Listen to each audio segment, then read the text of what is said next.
diselamatkan Yesus dengan kedatangannya ke dunia. Itu sebenarnya, itu orang Kristen yang percaya.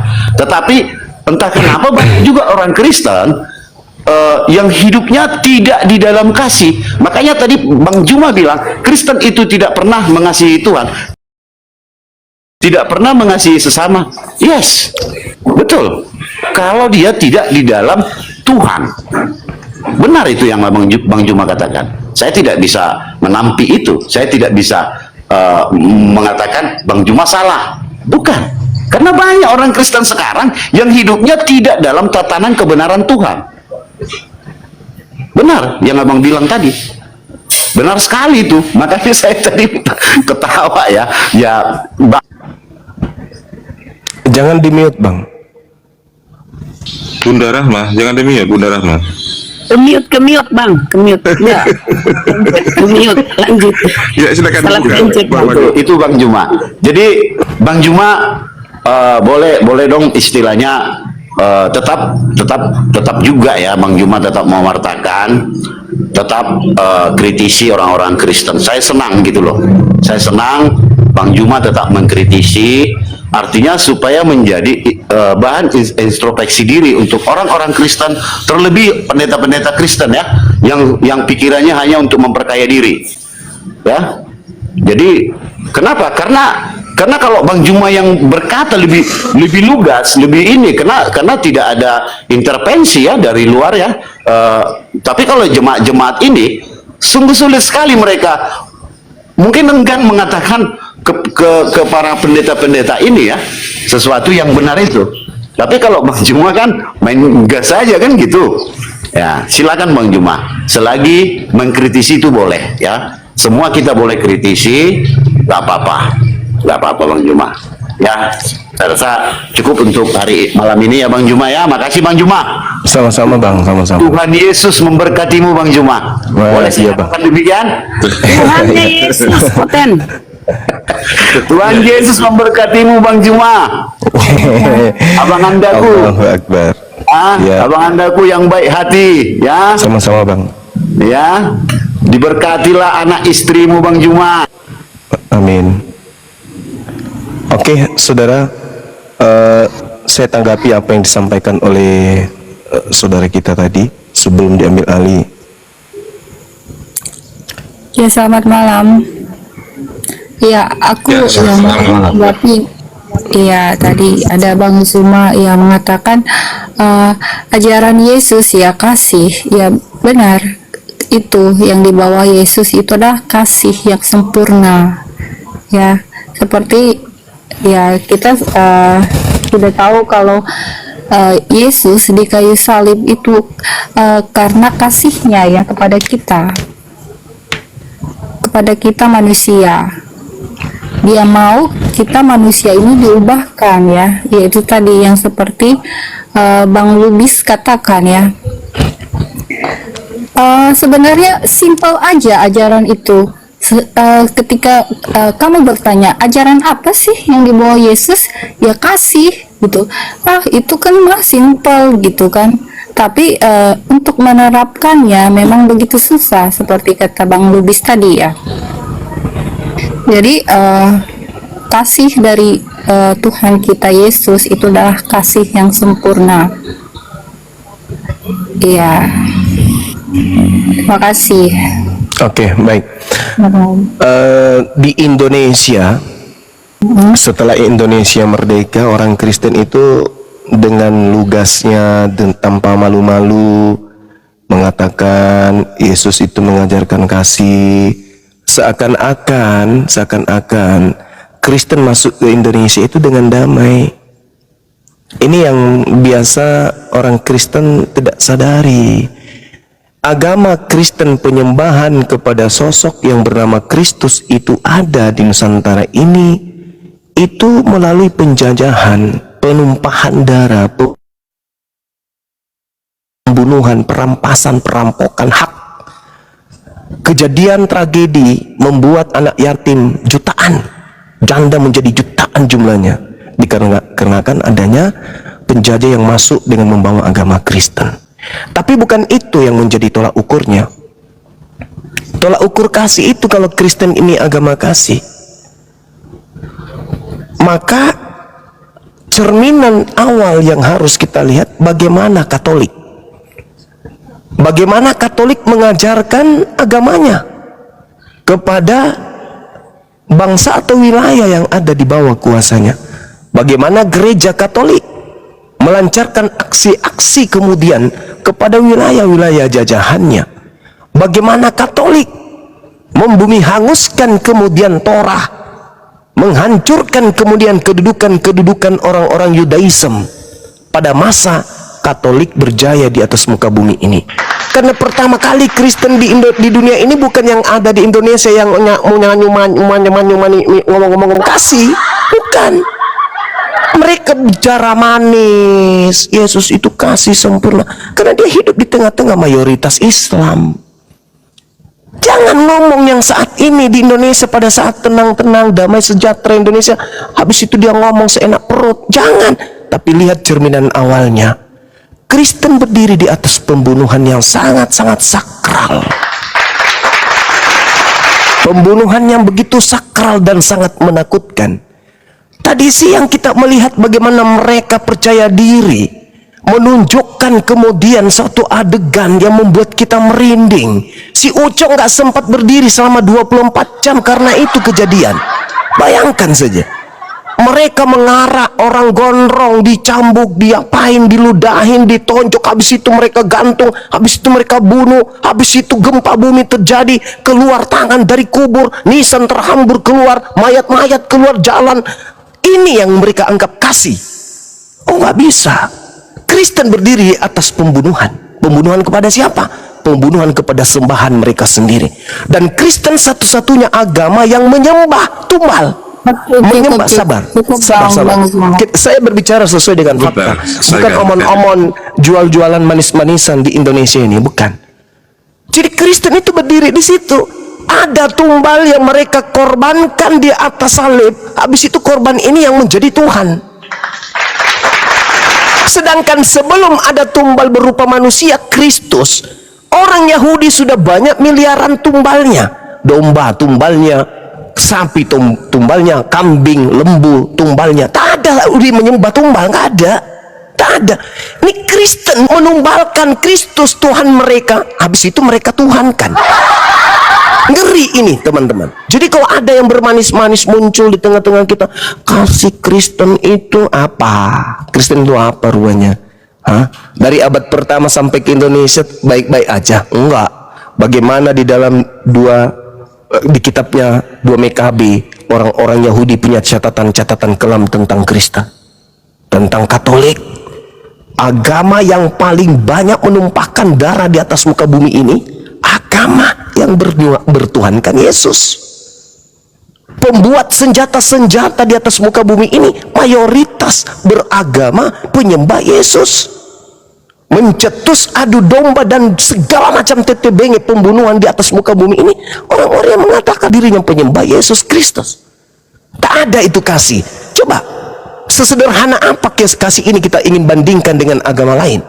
Ada ndak kasih yang begitu tersohor di Kristen yang tidak dimiliki oleh agama lain? Apa itu? Memberi Indomie, Islam juga bisa. Apa? Memberikan pengobatan gratis, Islam juga bisa. Apa? Pendidikan gratis, Islam juga bisa. Apa di Kristen? Nggak ada, nggak ada. Sekarang mereka jualan. Seibarat mereka habis membunuh, tangan mereka cuci bersih-bersih, pakai tisu, pakai parfum, habis itu melenggang di tengah-tengah kita.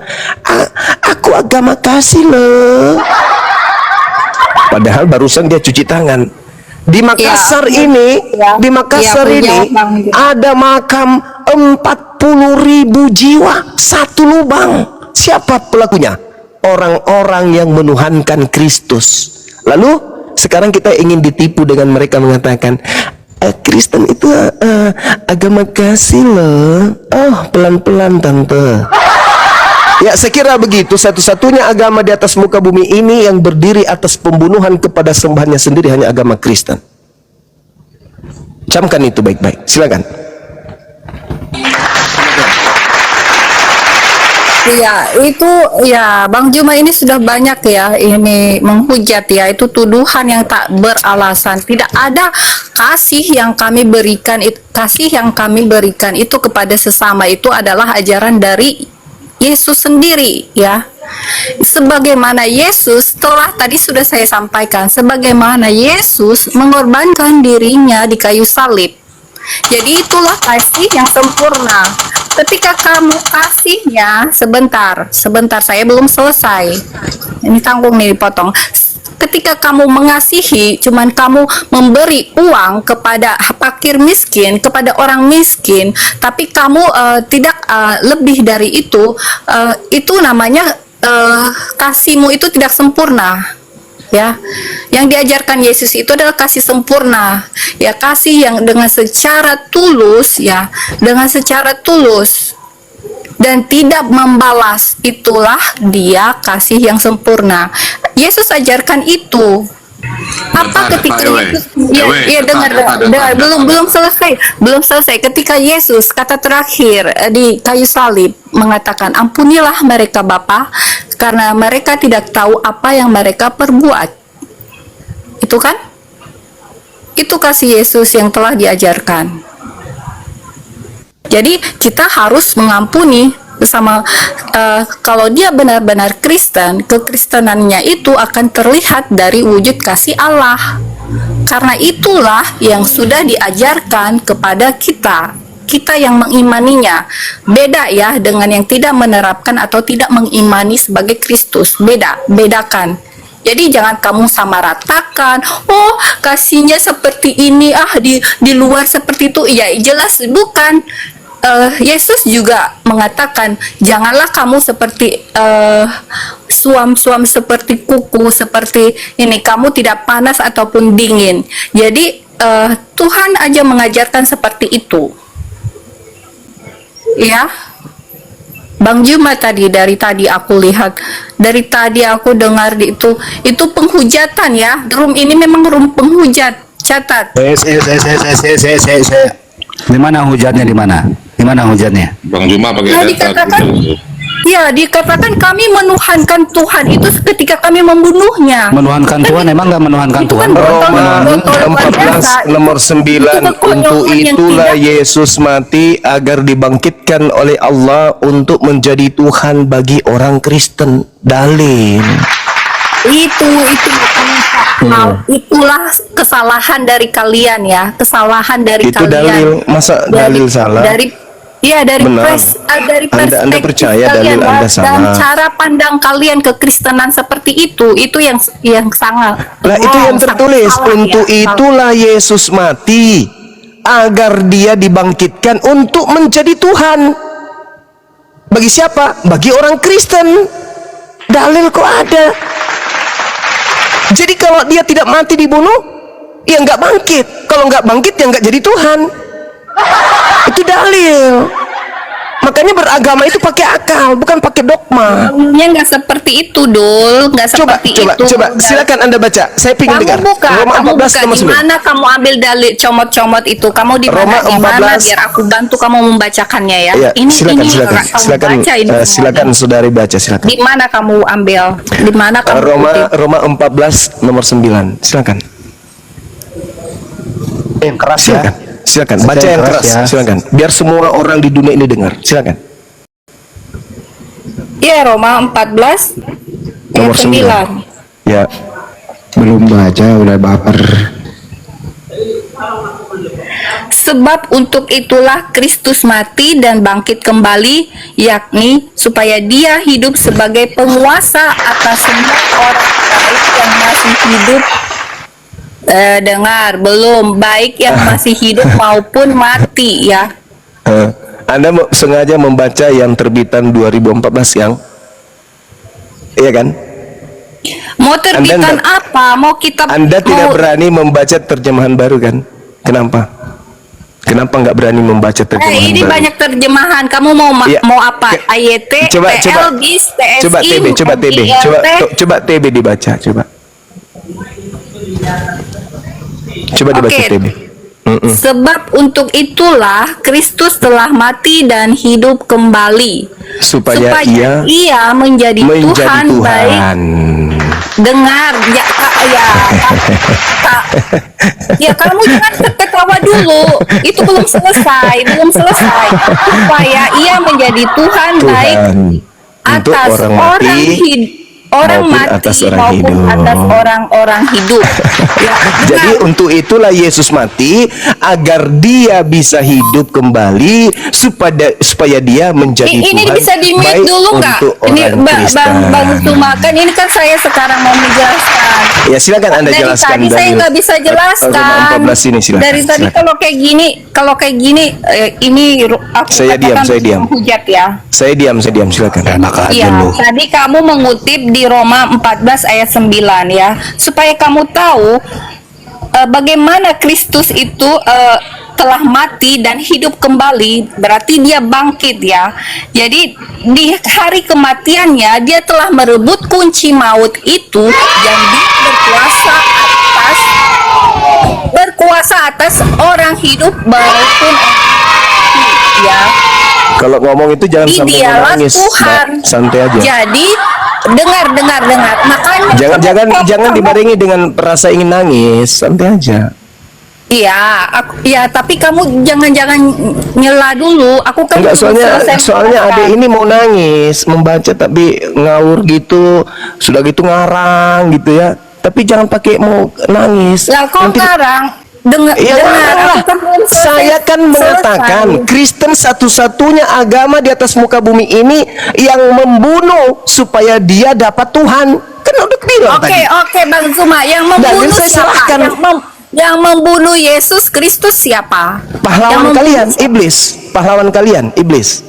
Pahlawan yang berjasa membunuh Yesus. Punya pahlawan iblis. Aku tidak pernah punya pahlawan iblis. Kalau iblis tidak membunuh Yesus, bangkit gak dia jadi Tuhan untuk Anda? Lah, yang mengatakan seperti itu siapa? Kalau Yesus tidak dibunuh, itu tidak ada pahlawan di situ. Lah, yang sebenarnya yang gimana ini? Gimana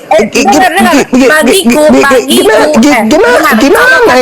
Yang membunuh Yesus itu adalah gimana ini? Cara pandang atau perspektif apakah Yesus bisa bangkit dari kubur kalau tidak dibunuh dulu terlebih dahulu? Gimana ini? Kadang saya mau sedih juga nya kalau kayak begini. Justru karena jasa orang-orang yang kerasukan setan membunuh Yesus, sampai Kristen punya Tuhan yang bangkit dari kematian. Dalil Roma 14 nomor 9. Maka berterima kasihlah kepada pahlawan kalian, yaitu si Bilisisis.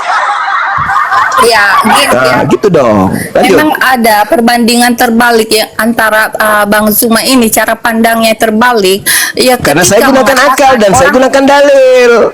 Ya, itulah yang kamu punya doktrin aja. Tapi kamu tidak pakai iman ya. Kamu tidak ada iman. Itu tidak ada artinya tanpa akal, Cak Ayu. Iman yang benar adalah iman yang berlandaskan kepada akal. Kata Yesus, kasihi Tuhan dengan akal, bukan dengan dogma, bukan dengan doktrin. Oke, sekarang aku tanya, yang menolak Yesus itu apa yang diperbuatnya? Apa yang dikatakannya secara tidak secara ya tidak sadar ya, dia mengatakan apa yang menembak Tuhan Anda itu pahlawan untuk Anda, coba nggak ditombak. Oke, kamu mengatakan itu pahlawan, tapi kami tetap mengatakan Yesus adalah pahlawan sejati. Dengar ya. Gimana ceritanya mau jadi pahlawan kalau tidak dia kalahkan oleh musuh? Menombaknya apa yang terjadi? Saudari, apa yang dikatakannya itu aja. Kamu Yesus itu mati karena dibunuh. Akibat dia dibunuh, dia dibangkitkan. Akibat dia dibangkitkan, Kristen punya Tuhan. Siapa yang melatar belakangi itu? Si Bilisisis. Si Bilisisis yang merasuki Yudas, yang merasuki orang-orang Roma, yang merasuki imam kepala mahkamah agama orang Farisi, sehingga mereka sepakat membunuh Yesus. Dengan sepakat membunuh Yesus, endingnya Yesus mati, bangkitlah dia, jadi Tuhanlah buat saudara. Berterima kasihlah kepada si Bilisisis. Hei iblis, terima kasih ya paman, berkat kamu Tuhanku ada. Coba kamu tidak mati, tidak membunuh Tuhanku Yesus. Bagaimana mungkin kami punya Tuhan yang keluar dari kubur? Nah gitu, coba saya ingin dengar. Silakan, 1, 2, 3. Hei paman iblis, terima kasih berkatmu sampai kami memiliki Tuhan bernama Yesus yang keluar dari kubur. Makasih ya iblis. Nah, coba bilang gitu. 1, 2, 3. Ya, gantian. Ini room tidak adil, ini di mute terus dari tadi, gimana? Gantian, jangan memotong masalahnya. Iya. Gantian. 1, 2, 3. Coba ucapkan terima kasih kepada iblis. Makanya Silakan. udah banyak ya hujatan tadi dari Bang Zuma. Kok jadi Mohon maaf hujatan terus sih, gimana sih? Kenapa saya Iya. selalu dituduh menghujat? Saya pakai dalil loh, Mbak. Tadi beliau ini mengatakan kalau yang sebenarnya sebagai pahlawan itu adalah yang membunuh atau yang menombak Yesus. Sedangkan yang menombak saja sudah menyerah ya. Dia saja tidak sadar, dia mengatakan, "Oh, ini sungguh benar, dia adalah anak Allah." Iya, Jangan akibat kalian daripada mengelak perbuatannya, Jangan mengelak ya. Apa yang Iya, dilakukan Yesus adalah pengorbanan sejatinya Iya. Allah ya. Bisa nggak dia Sejatinya korban? Allah setelah aku belum selesai. Ini bisa ini tidak host- dia, ini coba host bicara siapa sendiri. Bisa siapa yang- tidak dia mati tanpa ada iblis? Ayo, jawab. Bisa nggak dia mati berkorban untuk Anda tanpa ada iblis? Bisa nggak? Silakan. Tilia. Silakan saudara. Silakan Tilia. Gimana? Ini dari tadi aku di mute terus. Ini nggak adil ini. Coba ya. Coba host adil Iya, sedikit host ya. jangan di Saya mute, jangan di mute host. Dengarkan pertanyaan saya ya, Dek ya, adikku yang manis, dengarkan. Bisa tidak Yesus jadi korban nebus dosa kalian tanpa ada campur tangan iblis membunuh dia, merasuki imam kepala, mahkamah agama, orang Farisi dan Yudas? Bisa nggak? Jawab. Tentu bisa lah, tentu Caranya bisa. bunuh Karena diri. Iblis di mana-mana ya, tanpa ya campur kepala apa, kepala ini, kepala itu. Dengar baik-baik dulu Bang Kepala- Suma kepala ya. botak. Ya duduk manis dulu. Kok larinya Iya. ke kepala botak? Ke gua itu bang. Tunggu sebentar, aku kan belum menjelaskan Ya, ya. silakan. Memang yang melakukan itu adalah atas dorongan iblis. Karena iblis telah berkuasa di bumi ya. Tunggu kasih nalar kalian itu bekerja dulu, otak kalian dibuka ya. Tadi otak sudah kalian. lepas ucapan Anda. Terutama Bang Zubat, Memang tolong. iblis, memang Aku iblis. belum selesai, jangan makasih. di ini Syukran. dulu di iya. Potong terus ini, Bos. Ya, aku belum Masya selesai Allah. ya. Ya tentu bisa ya. Kenapa enggak? Tadi ini Bang Juma ini cuman ya terpaku di situ atau terpaku dengan tunggu terpaku dengan eksiden atau kejadian pada waktu itu ya. Padahal sebenarnya yang berkuasa di bumi ini telah Tuhan melihat itu adalah kuasa maut ya. Adapun si iblis ini berkuasa apa saja dia tentu bisa tanpa campur tangan. Tadi Yudas tanpa campur tangan bisa. Jadi Karena dalam hal ini iblis perlawanan pahlawan kan? Di situ baca lagi ya, itu ada dalilnya karena perlawanan kita ini adalah roh iblis. Roh Ya, jahat. jadi iblis ini pahlawan untuk Kristen kan? Bukan pahlawan.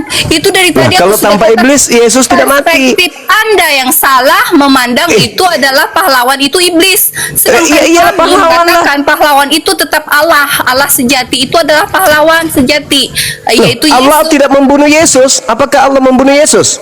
Tidak ada Allah di situ. Siapa pembunuhnya? Siapa? Yang membunuh Yesus itu iblis. Maka dari itu yang Nah, maka dari itu, iblis. siapa Itu yang kau siapa sebut. yang menerima hadiah dari karya iblis? Siapa? Bun, Masya Allah. Siapa bilang itu karya iblis? Itu adalah semua karya Allah. Berarti belum- Allah yang membunuh Yesus. Tunggu.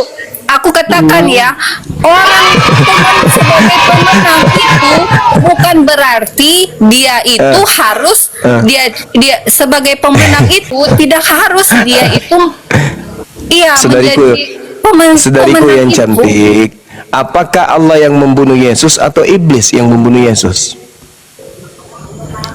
Ya yang membunuh Yesus ya iblis, bukan iblis ya dengan dorongan iblis. Ya memang manusia itu dengan dorongan.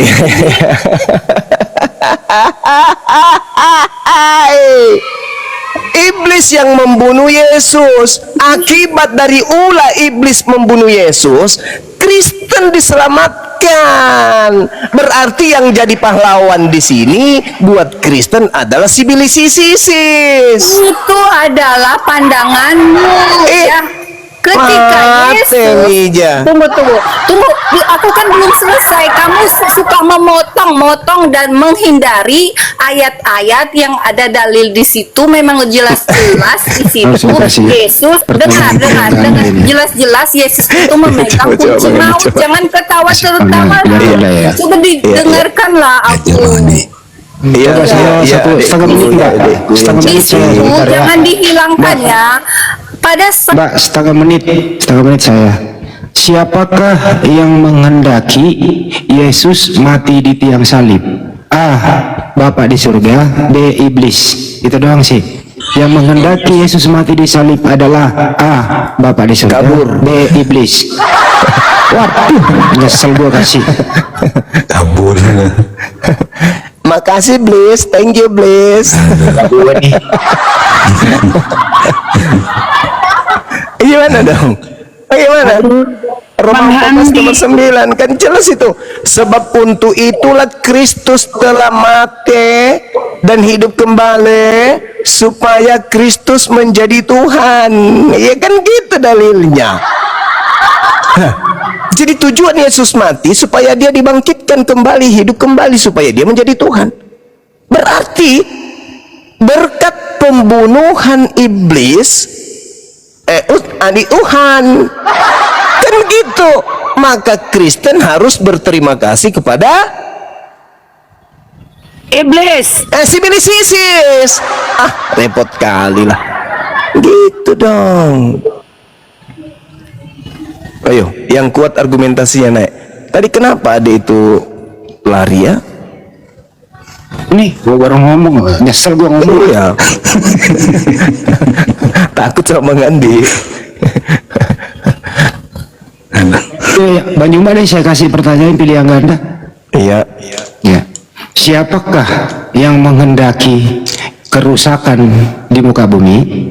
Si Bilis Isis. Langsung dijawab belum. Siapakah yang merasuki? Si Bilis Isis. Belum ada pertanyaan udah dijawab. Siapakah yang bertanggung Siapakah yang bertanggung jawab atas kematian seseorang? Iblis. Di tiang salib. Bentar dulu, belum kelar. Siapakah yang menghendaki kematian seseorang di tiang salib? Si Bilis Isis. Si Bilis Isis. Siapakah yang berjasa antara Yesus dan iblis di tiang salib? Si Bilis Isis.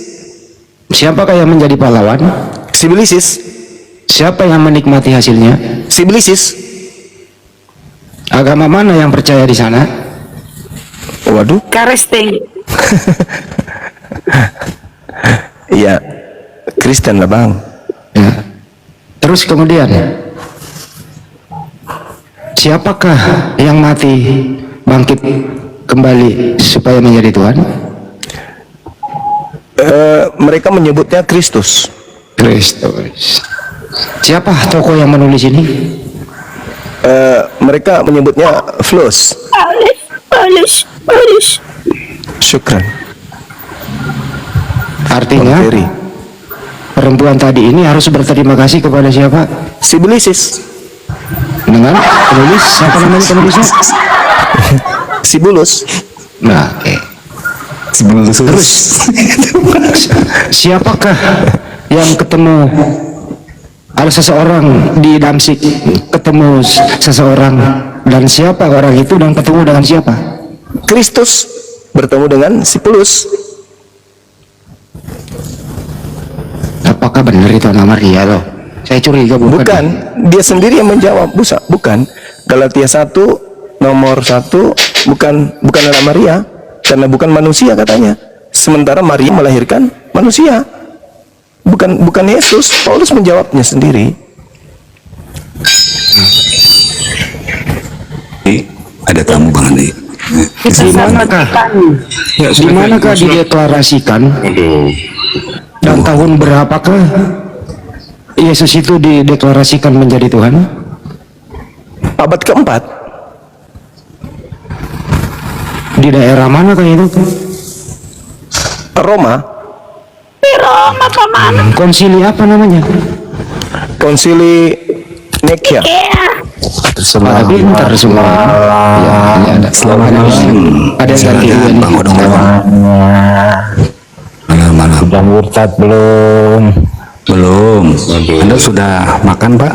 Oh, belum murtad. Oke. Bapak udah sembuh Pak? Ya, cepat murtad. Udah sembuh? Sebelum mati. Udah sembuh belum? Kalau Bapak sudah bertelur, impokan ya, biar kami murtad. Kata Pak Ustadz kan, Ada nih telurnya 2 biji. kata Pak Ustadz kan, Jibril itu berkembang. Sudah langsung ke topik. Ini beret-beret ada 2 biji. Langsung ke topik aja. Siapakah yang berjasa atas kematian Yesus di kayu salib? Dialog kok main mute, malu-maluin. Oh, nggak bisa diskusi ini, curhat dia anak buahnya Edis. Curhat di mana? Jadi ada sedikit Teman-teman, informasi mohon maaf ya, ini ternyata untuk dua ini untuk Edis dan si Udin dan kawan-kawan itu ya sengaja memang kabur ke luar negeri untuk mengganti Tuhan mereka. Jadi mereka kabur untuk ganti Tuhan demi cuan. Itu si Udin ganti Tuhan, si Edis ganti Tuhan. Demi apa teman-teman? Demi cuan. Nah, pintar Bunda Rama. Tepuk tangan buat Bunda Rama. Hore. Kata si Edis gini, bodoh amat, mau saya tuhankan siapa, mau saya menyembah siapa, yang penting aku pelarianku di luar negeri ada yang donasi daripada saya hidup merana. Begitu.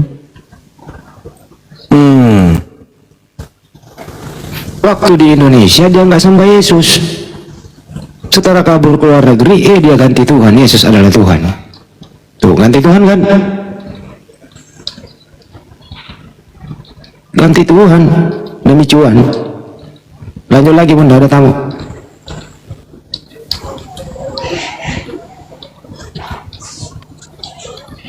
selamat subuh. Beni yang apa ya? Ada baru juga ngomong langsung turun. Gimana sih? Kalau begini Pak Juma ini harus sedikit edukasi nih. Sebenarnya yang dikutuk oleh Tuhan itu Pak Juma dalam ajaran Islam itu yang dikutuk siapa? Iblis. Terus kalau di sebelah itu Roma apa? Galatia 3:13 siapa yang dikutuk di sana? Tuhannya orang Kristen. Beda kali ajaran kita sama dia ya. Beda. Kalau di Islam itu Tuhan itu karim, mulia. Iblis itu jahim. Jadi rajim, sorry. Jadi antara karim dan rajim itu langit dan bumi. Tuhan itu mulia, iblis itu terkutuk iblis itu. Ini artinya bahwasanya ketika ada yang menyembah sosok yang terkutuk, ya benarlah Al-Quran, wa ikhwanuhum wa yumudunahum fagayyithum malayu kesirun. Ini jelas itu dalam Al-Quran diterangkan. Saudara-saudara iblis adalah orang-orang kafir, menolong iblis di dalam mendurhakai Tuhan. Iblis mendurhakai Tuhan, tetapi tidak sendiri, ada penolongnya, yaitu orang-orang kafir. Jelas itu Bang Andi. Makanya konsep ini menggelikan ketika dikatakan ada yang mati demi untuk membebaskan manusia keturunan Adam dari kutuk. Sedangkan Adam tidak pernah dikutuk. Yang dikutuk itu iblis.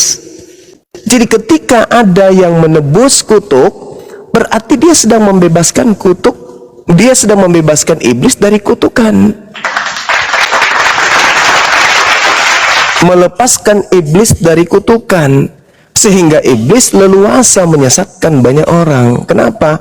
Karena si bibi lisis sudah melepaskan kutuk si bibi lisis. Selesai sudah. Maka orang yang tidak menggunakan akal sehat pasti terjerat oleh si bilisis. Gitu Bang Andi. Coba jujur-jujur aja kita. Saudara-saudara Kristen ini mau jujur gak? Yang dikutuk di Gan Eden itu siapa? Adam atau iblis? Yang dikutuk iblis yang dikutuk. Kejadian 3. Lalu kemudian di abad pertama ada yang mati untuk menebus kutuk. Kutuk apa yang ditebus? Kutuk dari Adam katanya. Adam tidak pernah meneruskan kutuk kepada keturunannya, nggak ada.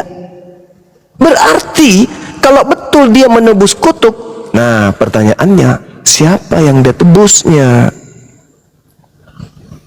Siapa yang ditebus? Kalau dikatakan di dalam 2 Petrus, iblis ini dilemparkan masuk ke dalam gua-gua, Yesus mengatakan dalam Yohanes 12, Yohanes 14, iblis telah dilemparkan keluar. Keluar dari mana? Yesaya 14, iblis dilemparkan ke dalam kubur. Yesus mengatakan iblisnya akan dilemparkan keluar. Iblisnya sudah datang, aku harus pergi. Iblisnya sudah dilemparkan keluar. Dari mana si bilisis ini dilemparkan? Maka ketika ada konsep Kristus mati untuk menebus kemudian kutuk dari Adam, maka Adam di situ harus diganti namanya. Karena Adam tidak pernah dikutuk dan mewariskan kutukan kepada keturunannya. Maka Adam yang dimaksud di situ adalah si bilisis. Maka oknum ini menebus kutuk yang ada pada diri iblis. Dengan kata lain, iblis dibebaskan dari kutuk atau iblis dibebaskan dari jerat, sehingga iblis leluasa menyesatkan umat manusia. Untung saja pencipta langit dan bumi segera mengutus baginda Rasulullah Muhammad sallallahu alaihi wasallam. Makanya di dalam Yohanes 16 dikatakan, apabila seorang penghibur itu datang, maka dia akan menginsapkan dunia akan dosa. Kenapa dunia? Ya karena dunia sudah berdosa semua. Kenapa demikian? Karena iblisnya sudah bebas. Iblisnya kemana-mana, merambah kemana-mana iblisnya. Ingat, iblis itu ada 2 bentuk, dari jin dan dari manusia. Siapa iblis dari manusia? Yang senantiasa ingin menggantikan kedudukan pencipta langit dan bumi dengan ciptaan, ingin menyetarakan ciptaan dengan pencipta. Itu yang terjadi, sehingga manusia mereka jadikan sehakikat dengan pencipta. Siapa pekerjaan seperti itu? Ya si bilisis. Siapa lagi? Seperti itu Bang Handi. Jadi kalau ada penebusan dari kutuk dosa, ada fitnah seperti Roma berapa itu? Roma 5 nomor 12. Berarti yang mewariskan kemudian dosa iblis, karena yang dikutuk itu iblis. Berarti yang mewariskan kutuk adalah iblis. Si bilisis. Ya. Begitu saudara. Oke, ada Kenjo Bang Andi. Kenjo, selamat subuh. Boleh. Halo. Boleh. Oke, Sekejap, nanti saya send sekejap ya. Baik. Assalamualaikum Bang.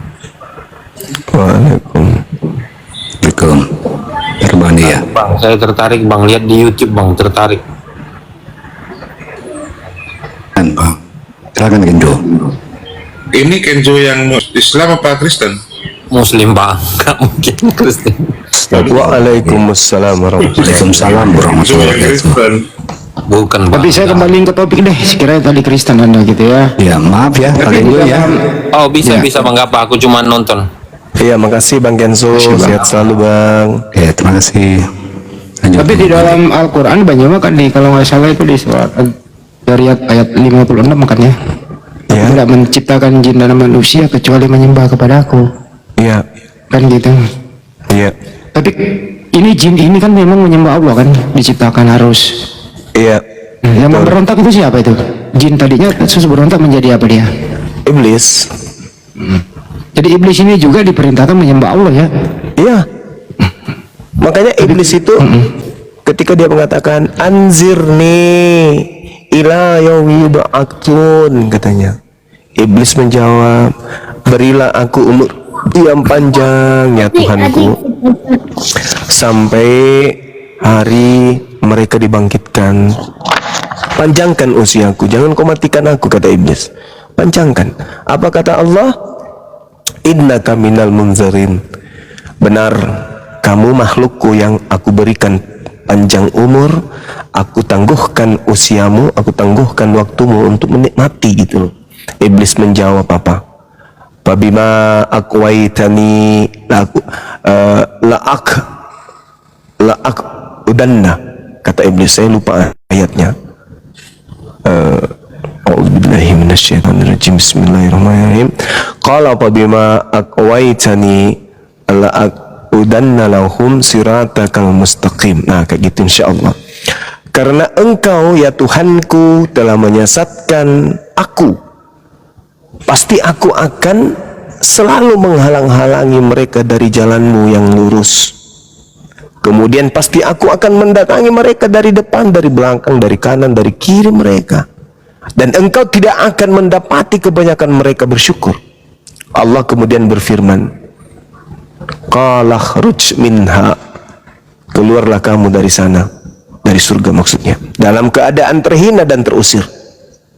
Sesungguhnya barang siapa di antara mereka ada yang mengikutimu, pasti akan aku isi neraka jahanam denganmu. Itu kata Allah. Aku akan isi jahanam neraka itu denganmu dan bersama pengikutmu.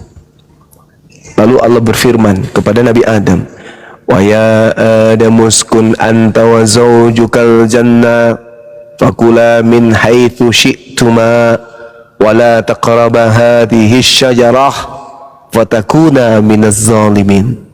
Lalu Allah berfirman kepada Adam alaihissalam, wahai Adam, tinggallah engkau bersama istrimu dalam jannah dan makanlah apa saja yang kamu berdua sukai, silakan.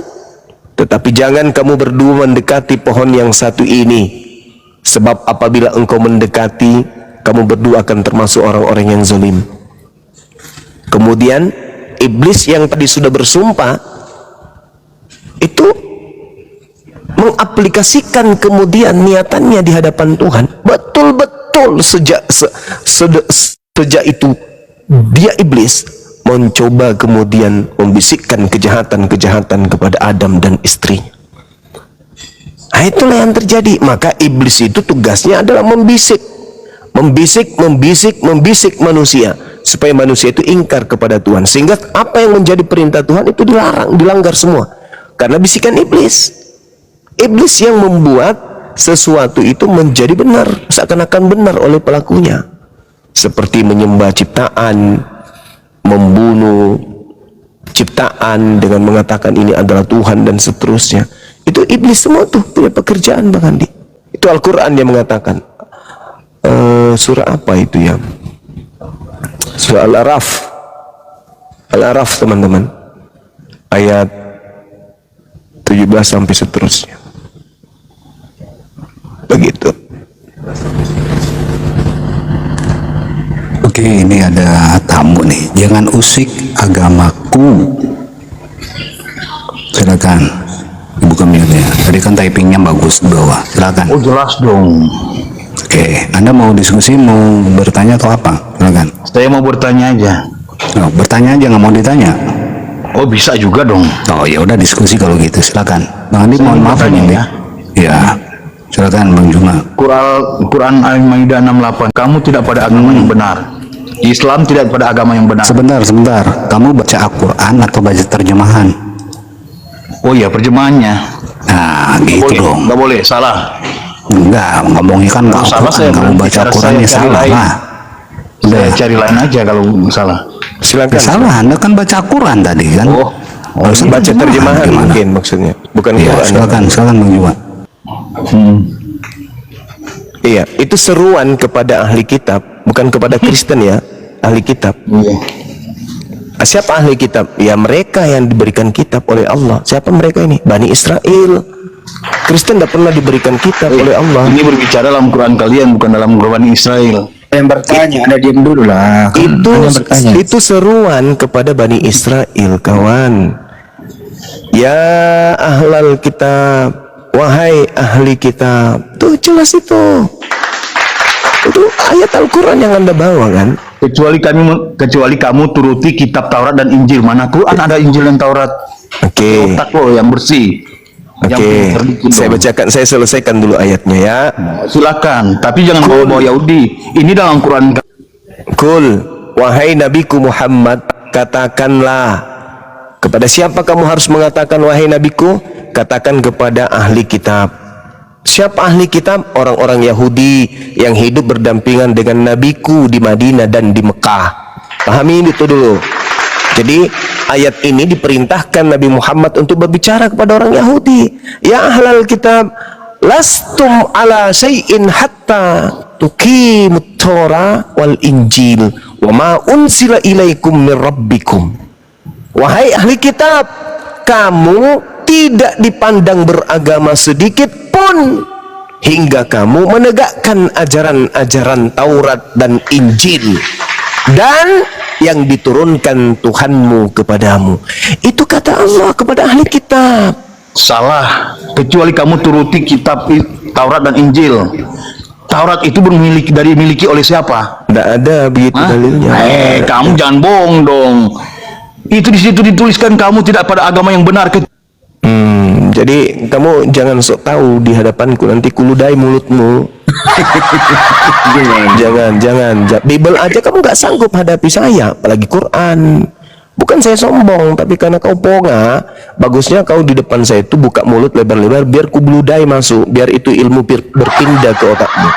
Al-Quran saya kok Anda yang mau menjelaskan kepada saya. Beda, saya punya kapasitas menjelaskan Bible karena saya menggunakan akal. Ente hanya menggunakan pantat dalam memahami Bible. Beda dengan Bang Zuma.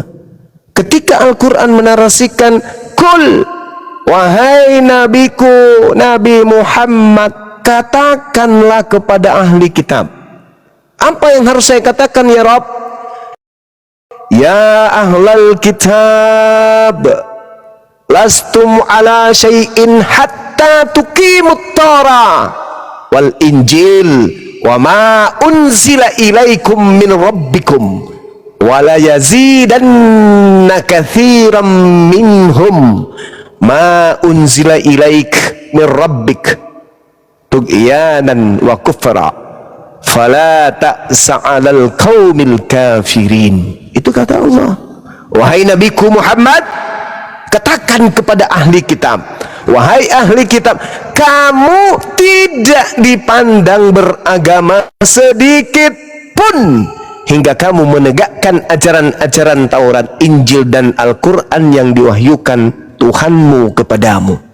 Dan apa yang diturunkan Tuhanmu kepadamu pasti akan membuat banyak di antara mereka lebih durhaka dan lebih ingkar. Maka janganlah engkau berputus asa terhadap orang-orang kafir itu. Jadi Nabi Muhammad diminta oleh Allah untuk mengajak Bani Israel agar kemudian menegakkan ajaran Taurat. Ketika mereka menegakkan ajaran Taurat, maka wajib hukumnya mereka ikut kepada baginda Rasul Muhammad sallallahu alaihi wasallam. Ketika mereka menegakkan ajaran Injil, maka otomatis mereka harus Islam. Tidak boleh lagi Yahudi, tidak boleh lagi mereka menjadi Yudaism, tidak boleh lagi mereka menjadi Kristen, Nasrani, tetapi hanya ada satu jalan, yaitu Islam, dinul Islam, karena Yesus itu adalah juru Islam, Yesus adalah juru selamat. Demikian. Entah penjuna. Silakan Junaidi, selamat malam. Junaidi. Jadi gini ya teman-teman, Bentar ya Junaidi. Kristen naik, tentuin dulu topik, baru bicara ya. Oke, sebentar Bang. Ini ada satu lagi, sebentar ya Junaidi ya. Pai, sulit kali ngomongnya. Ta'afi Pai malam. Pai. Oh, Pai. Ya. Wi-Fi. Oke, turun.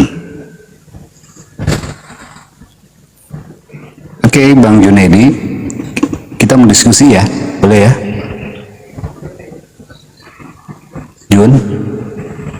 Junedi. Ya lanjut aja Bang, dulu Bang sebentar. Oke, lanjut Bang Andi. Kan dia berdua sama Bang Juma H2H. Oke. Tentuin topik dulu kan gitu.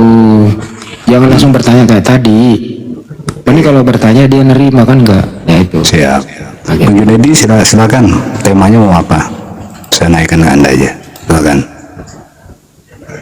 Jun. Oke. Udah kenal tuh Jun. Buka mic-nya Jun. Junedi. Ya Bang, sebentar saya lagi ada tamu Bang. Oh, siap. Jadi ada tamu kalau gitu saya masukkan topik. Silakan Bang. Bang Juma, iblis itu kan nggak kelihatan nih. Iya. Nah, bagaimana cara mengetahui ini kayaknya rada-rada iblis nih? Seperti apa mendeteksinya itu rada-rada iblis nih? Markus 5. Menyembah Yesus. Tanda-tanda kerasukan iblis.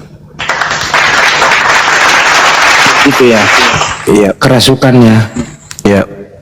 Menyembah Yesus. Setelah dia sadar kan nggak menyembah lagi toh? Enggak.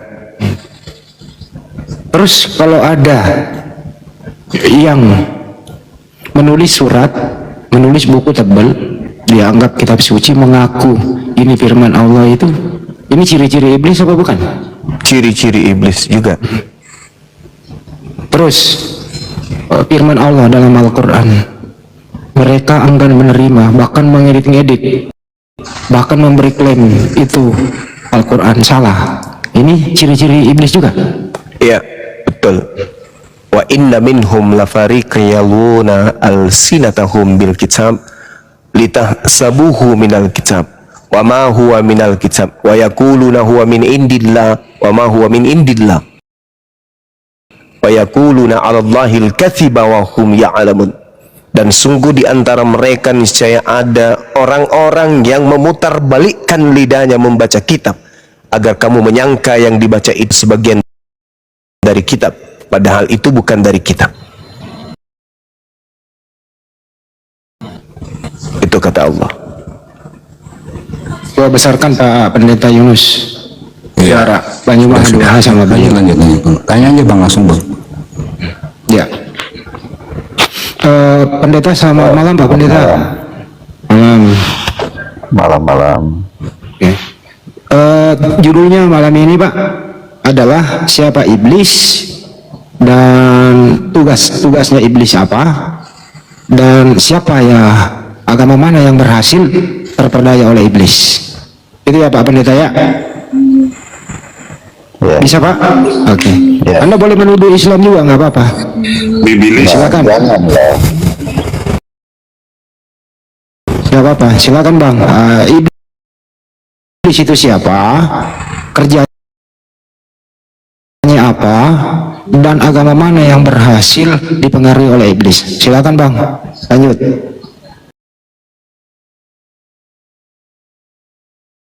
Pakai bibilis ya Bang, Pak Pendeta. Iya, Kalau kita dasarnya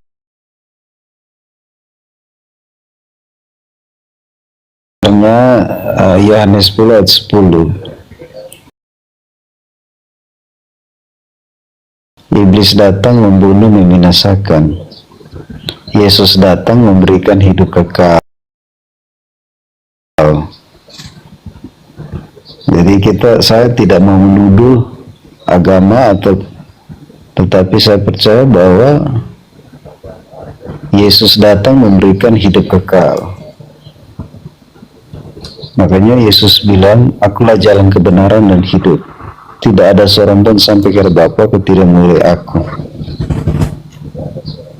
Begitu. Yohanes 14 ayat 6. Oke, Pak Pendeta udah opening statement. Banyak lagi, siapa itu iblis? Iblis kerjanya apa?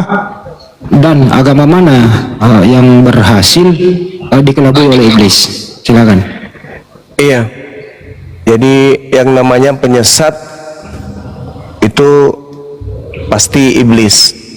Ahli di dalam menyesatkan itu pasti iblis. Lalu kemudian di dalam Al-Quran dikatakan ya'iduhum wa yumannihim wa ma ya'iduhum syaitan illa gurura. Setan itu memberikan janji-janji kepada orang kafir dan membangkitkan angan-angan kosong kepada orang kafir. Padahal setan itu hanya menjanjikan tipuan belaka kepada mereka. Bahkan penggarisannya di dalam Islam itu sangat mudah. Di mana agama yang di dalamnya tempatnya iblis berkumpul? Kata Al-Quran apa? A'udzubillahi minasyaitonirrajim. Hal unabbi'ukum ala man tanazzalus syayatin. Maukah kalian kuberitakan kepada kalian kepada siapa iblis-iblis itu turun? Tanazzalu ala kulli afakin azim. Iblis itu turun kepada setiap pendusta yang banyak berdosa. Betapa besar dosanya orang-orang yang kemudian melantik makhluk setara dengan Tuhan. Di sisi lain mereka mengatakan itu manusia yang mati dagingnya. Di lain sisi mereka mengatakan itu ada sisi keilahiannya. Itu adalah Tuhan juga yang datang. Ini pendusta, pembohong besar. Betapa banyak manusia kemudian tersesat dengan pola kebohongan seperti itu. Apakah Tuhan ini bisa dibunuh? Tidak bisa. Tetapi mereka mengatakan yang matinya adalah Tuhan mereka. Inilah yang dikatakan oleh Al-Quran. Hal unabbi'ukum ala man tanazzalus syayatin. Hei kalian, maukah aku tunjukkan di mana iblis itu bertengger? Lihat di mana pendusta pembohong itu kemudian berjaya. 2000 tahun manusia secara turun-temurun menggulingkan kebohongan demi kebohongan demi kebohongan sampai kiamat. Tuhan datang dalam rupa manusia, dibunuh oleh manusia untuk kemudian melepaskan dari kutuk. Ini kebohongan. Bagaimana mungkin Tuhan kemudian nuzul menjadi makhluk, lalu mati dibunuh makhluk, alasan ingin nebus dosa? Ini kebohongan. Di sanalah iblisnya berkarya. Itu Al-Quran yang mengatakan itu. Jadi kalau saya ditanya di mana iblis itu, ya lihat aja. Siapa yang ingin melantik anak manusia setara dengan pencipta langit dan bumi, disitulah iblisnya bertengger. Demikian. Oke, dijawab tuntas dengan Bang Juma. Silakan Pak Pendeta, tiktokan aja kalau perlu. Pendeta Yunus silakan. Ya, Pak Pendeta boleh open cam nggak apa-apa? Biasanya Pak Pendeta open cam. Silakan Pak Pendeta. Lagi dingin jadi pakai. Pak Pendeta lagi di salon, lagi di kerimbat, nggak bisa open cam. Lanjut. Oke. Jadi kematian Tuhan Yesus di kayu salib itu bagi kami itu sangat penting ya, karena menyelamatkan manusia dari dosa. Maka kematian Yesus di kayu salib itu memberi pesan bahwa bagi kita dalam 1 Korintus 15 ayat 1 Korintus 15 ayat 14 ya. Tetapi andai kata Kristus tidak dibangkitkan, maka sia-sialah pemberitaan kami dan sia-sia juga kepercayaan kamu. Jadi kalau Kristus tidak bangkit, sia-sia kami ada ini, Pak. Makanya kami sebagai hamba Tuhan terus memberitakan tentang Yesus ya. Mungkin bagi orang lain tidak percaya, tetapi kami memberitakan Yesus yang sudah mati dan bangkit bagi kami ya.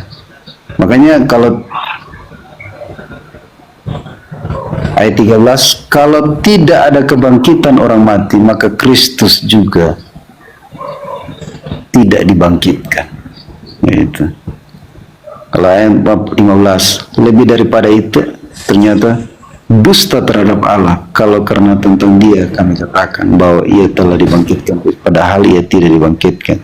Andai kata benar bahwa orang mati tidak dibangkitkan, sebab jika benar orang mati dibangkitkan, maka Kristus juga dibangkitkan. Jadi ini jelas bahwa Kristus itu yang datang 2000 tahun yang lalu, dia yang datang karena kasihnya bagi kita, seperti Yohanes 3:16, karena kasihnya kepada kita. Maka 2 Petrus 3 ayat 9, dia tidak menginginkan satu orang pun binasa. Maka seperti 2 ayat 10, semua lutut akan bertelut, semua lidah akan mengaku Yesus adalah Tuhan. Semua lutut bertelut, semua lidah mengaku Yesus adalah Tuhan. Itu Pak. Udah? Jadi kalau kita berbicara terkait penyaliban ini sesuai dengan konsep yang diimani oleh saudara kita Kristen, satu hal yang perlu dipahami ketika ketika Paulus kemudian menulis surat Korintus, surat ini Paulus tujukan kepada jemaat-jemaat yang ada di Korintus. Artinya bahwa ini tidak mencakup sebagai firman Tuhan, ini hanya surat seorang Paulus yang seperti yang Anda bahasakan tadi di 1 Korintus 15 itu. Sia-sia. Pernyataan ini muncul setelah datang bisikan Kristus kepada penulisnya. Itu dulu. Sayangnya itu akan terbantahkan, manfaat daripada salib itu terbantahkan sendiri. Wa makaru wa makarallah. Allah membalas dan membongkar kemudian tipu daya mereka lewat catatan-catatan tangan mereka sendiri. Ibrani 10:30, sebab kita mengenal Dia yang berkata pembalasan adalah hakku, akulah yang akan menuntut pembalasan, dan lagi Tuhan akan menghakimi umatnya. Jadi buat apa? Ukhti Arlin, thank you. Buat apa penyaliban? 1 Petrus 3:12, sebab mata Tuhan tertuju kepada orang-orang benar dan telinganya kepada permohonan mereka yang minta tolong, tetapi wajah Tuhan menentang orang-orang yang berbuat jahat. Lalu untuk apa penyaliban? 2 Korintus 5 nomor 10, sebab kita semua harus menghadap tahta pengadilan Yesus, supaya setiap orang memperoleh apa yang patut diterimanya sesuai dengan yang dilakukannya dalam hidupnya ini, baik ataupun jahat. Lalu buat apa penyaliban? 2 Petrus 2 nomor 9, maka nyata bahwa Tuhan tahu menyelamatkan orang-orang soleh dari pencobaan dan tahu menyimpang orang-orang jahat untuk disiksa pada hari penghakiman. Lalu buat apa penyaliban? 2 Timotius 4 nomor 14, Alexander tukang tembaga itu telah banyak berbuat kejahatan terhadap aku, Tuhan akan membalasnya menurut perbuatannya. Lalu buat apa penyaliban? Kolose 3 nomor 25, barang siapa berbuat kesalahan, ia akan menanggung kesalahannya itu, karena Tuhan tidak memandang orang. Buat apa penyaliban? Bahkan di dalam kitab Wahyu 20 nomor 12, dan aku melihat orang-orang mati besar dan kecil berdiri depan tahta itu, lalu dibuka semua kitab, dan dibuka juga sebuah kitab lain, yaitu kitab kehidupan, dan orang-orang mati dihakimi menurut perbuatan mereka berdasarkan apa yang telah tertulis dalam kitab-kitab itu. Lalu buat apa penyaliban? Wahyu 20 nomor 13, maka laut menyerahkan orang-orang mati yang ada di dalamnya, dan maut dan kerajaan maut menyerahkan orang-orang mati yang ada di dalamnya, dan mereka dihakimi masing-masing menurut perbuatannya masing-masing. Lalu buat apa penyaliban? Penyaliban itu muncul hanya ada dalam konsep agama Kristen. Kalau Anda mengatakan bahwa Tuhan itu berkuasa bla bla dan segala macamnya, iblis lebih dulu memproklamirkan ketuhanan dirinya. Iblis lebih dulu mengklaim dirinya adalah Tuhan, selayaknya Yesus yang Anda fitnahkan itu. Lukas 4 nomor 6, iblis berkata kepada Yesus, Yesus, ya paman, segala kuasa itu serta kemuliaannya akan kuberikan kepadamu, Sus, sebab semua itu telah diserahkan kepadaku, dan aku memberikannya kepada siapa saja yang ku kehendaki. Jadi jikalau engkau menyembahku, Yesus, seluruhnya itu akan menjadi milikmu. Yesus menolaknya. Berarti Yesus tidak menerima kuasa langit dan bumi. Berarti masih berlaku ucapan Yesus di dalam Yohanes 5 nomor 30. Aku tidak dapat berbuat apa-apa dari diriku sendiri. Letoi dia. Jadi yang keluar dari kubur, kepada aku telah diberi kuasa di bumi, pergilah jadikanlah seluruh bangsa. Itu bukan Yesus, karena Yesus tidak menerima kuasa itu. Yesus yang benar tidak dapat berbuat apa-apa dari dirinya sendiri. Baca Kisah para Rasul 2 nomor 22. Yang berkuasa melakukan bangkitnya orang mati orang lumpuh berjalan, orang buta melihat. Itu adalah Tuhannya Yesus yang melakukan itu melalui perantaraan hambanya Yesus. Jadi yang mengatakan kepada aku telah diberi kuasa itu bukan Yesus anak Maria, itu adalah iblis. Ya, jadi yang Anda sembah itu ya iblis. Demikian.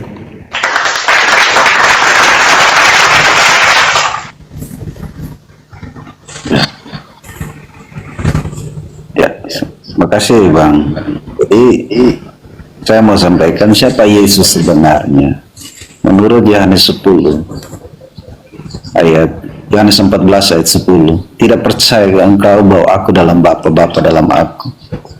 Yohanes 10 ayat 30 mengatakan aku dan Bapa adalah satu. Yohanes 10 ayat 28 memberitakan bahwa Dia memberikan hidup kekal yang pasti dan untuk selama-lamanya. Tidak seorang pun merebut dari tanganku. Setiap mereka yang percaya kepada Yesus, nama mereka tercatat dalam buku kehidupan. Wahyu 20 ayat 15. Setiap nama tidak tertulis dalam kitab kehidupan akan dilemparkan dalam lautan api. Maka kami sebagai hamba Tuhan dalam Yudas 1 ayat 23 merampas mereka dari lautan api. Tugas kami. Kenapa Yesus hari mati harus datang? Mati. Yang pertama, mengalahkan maut. Tidak ada satu manusia pun dapat mengalahkan maut. Hanya Yesus mati, bangkit, mengalahkan maut. Kematian Yesus sebagai penggenapan segala nubuatan dari perjanjian lama. Yesus sudah dinubuatkan sejak perjanjian lama. Kematian Yesus membawa penebusan bagi umat manusia, bukan satu kelompok, tapi umat manusia. Karena Roma 3:23, semua manusia telah berdosa dan hilang kemuliaan Allah.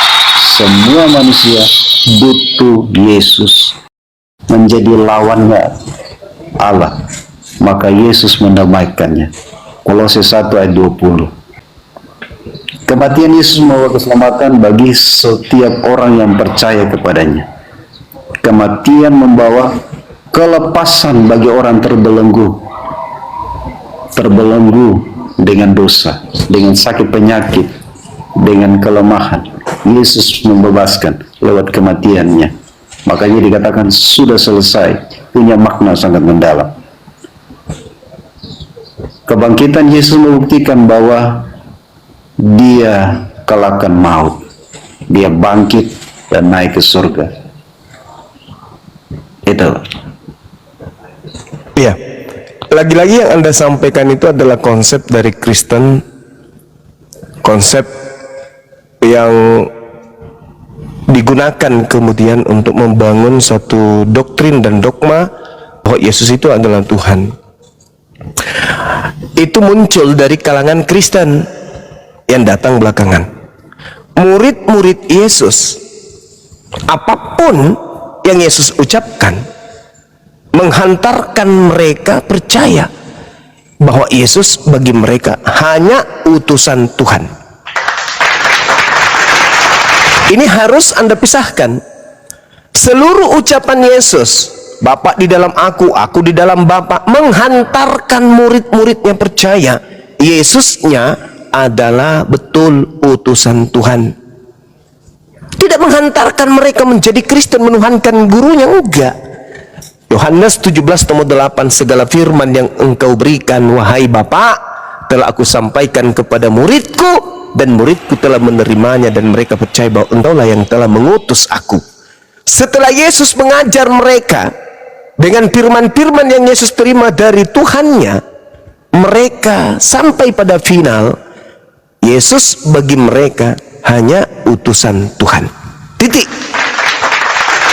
Tapi bagi Kristen yang sudah dapat pengaruh dari Kristus yang datang kepada Paulus, segala ucapan-ucapan Yesus yang memungkinkan dia adalah Tuhan, itu dipakai, dicomot semuanya. Oh, Yesus itu bagi kami Tuhan. Kenapa? Karena ini pengaruh dari Kristus yang datang kepada Paulus untuk membisikkan orang-orang menuhankan anak Maria, di mana anak Maria sendiri tidak pernah sadar kalau dia akan dituhankan setelah dia terangkat ke langit. Kenapa saya katakan murid Yesus dengan murid Kristus itu berbeda? Murid Yesus endingnya hanya mengimani, mereka mendapatkan hidup kekal berdasarkan ajaran gurunya Yesus. Yohanes 17 nomor 3, hidup kekal itu bisa kau peroleh dari Yesus. Dengan cara apa? Dengan cara engkau beriman kepadaku bahwa aku adalah utusan Tuhan. Yohanes 17 nomor 3. Hidup kekal itu adalah mereka mengenal Yesus Kristus sebagai utusan. Poin ini dikaburkan kemudian setelah Kristen nongol. Apa yang terjadi? Oh, Yesus memberikan hidup kekal. Makasih Abang Afida. Yesus memberikan hidup yang kekal. Maka Yesus itu Tuhan. Dia mati untuk dosa-dosa kita. Itu plesetan yang dilakukan Kristen. Padahal Yesusnya tidak mengajarkan itu. Hidup kekal kamu bisa peroleh dengan jalan mengakui aku ini adalah Rasul utusan Tuhan. Titik. Jadi resep yang Yesus berikan, tiket yang Yesus berikan kepada muridnya untuk mendapatkan hidup kekal ada dua. Percaya bahwa Tuhan yang mengutusnya satu-satunya Tuhan, jangan dibuat Tuhan-Tuhan yang lain. Kedua, percaya dirinya adalah utusan Tuhan yang esa. Nah, sedangkan Kristus yang datang kepada Paulus menjanjikan tiket, juga ada tiketnya. Kalau kalian percaya Yesus ini, Kristus ini Tuhan, mati nebus dosa kalian, maka kalian akan diselamatkan. Kristen yang tidak belajar, cuman mengedepankan dogma, doktrin, akan mencakup semua pengajaran Yesus yang adalah asli kepada Bani Israel dan Kristus yang asli datang kepada Paulus. Mereka menjadikannya satu. Padahal yang satu itu cuma nama doang yang sama. Akan tetapi dua manusia atau dua sosok yang berbeda. Yang Kristen sembah adalah Kristus palsu, sedangkan yang datang kepada Bani Israel adalah Nabiullah Yesus alaihi salam. Gitu Saudara Pendeta Yunus, silakan. Di YouTube suara saya kecil ya? Ya, makasih. Lubang telinga kalian kali Bang Suma ya. Tersumbat pisang goreng. Iya, lanjut Bang. Jadi Alkitab mengatakan bahwa dalam kisah para Rasul 4 ayat 12, di bawah kolong langit hanya ada satu nama yang diberikan kepada manusia, olehnya kita dapat diselamatkan. Hanya nama Yesus ya. Dalam kisah 4, kisah para Rasul 4 ayat 12. Dan keselamatan tidak ada di dalam siapapun juga selain di dalam Dia. Sebab di bawah kolong langit ini tidak ada nama lain diberikannya kepada manusia, olehnya kita dapat diselamatkan. Jadi Alkitab mengatakan bahwa hanya ada satu nama Yesus saja yang menyelamatkan umatnya dari dosa. Nah, kita sedikit tentang kebangkitan Yesus. Kebangkitannya memberi pengharapan bagi orang percaya. Ya, itu bisa baca di dalam 1 Korintus 15 ayat 35 sampai dengan 58. Kalau Kristus mati dan bangkit, maka kita sebagai orang percaya memiliki pengharapan. Kita pun akan mati dan akan bangkit bersama dengan Kristus pada hari penghakiman. Ya, karena patronnya adalah Kristus. Kalau Dia bangkit dari antara mati, kita pun akan mati dan bangkit bersama dengan Kristus. Kebangkitan Yesus memberikan kehidupan yang baru. Ya. Efesus 2 ayat 5 dan 6. Kematian dan kebangkitan Kristus sekaligus membangkitkan kita juga dan memberikan kehidupan yang baru bagi setiap orang percaya. Ya. Karena Kristus Dia awal dan akhir, Dialah yang menjadikan langit dan bumi, Dialah yang akan datang kemudian membangkitkan orang percaya. Makanya di dalam Wahyu 3:6 dia Alfa dan Omega. Kebangkitan Yesus memberi bukti bahwa Allah hidup menang atas maut. Ya, ketika dia mati di kayu salib, bukan dia mati karena tumbal, tetapi dia menyerahkan nyawanya. Itu salah satu perkataan Tuhan di atas kayu salib, aku menyerahkan nyawa. Kebangkitan Yesus memposisikan dirinya sebagai pembela bagi kita. Roma 8 ayat 3-4. Sebagai pembela bagi kita. Itu Pak Bang Suma. Iya. Baik. Sekali lagi saya katakan, lagi-lagi saudara kita Pak Pendeta ini melawan ajaran Yesus dengan menggunakan surat-surat yang muncul belakangan seperti surat Lukas, Paulus dan seterusnya.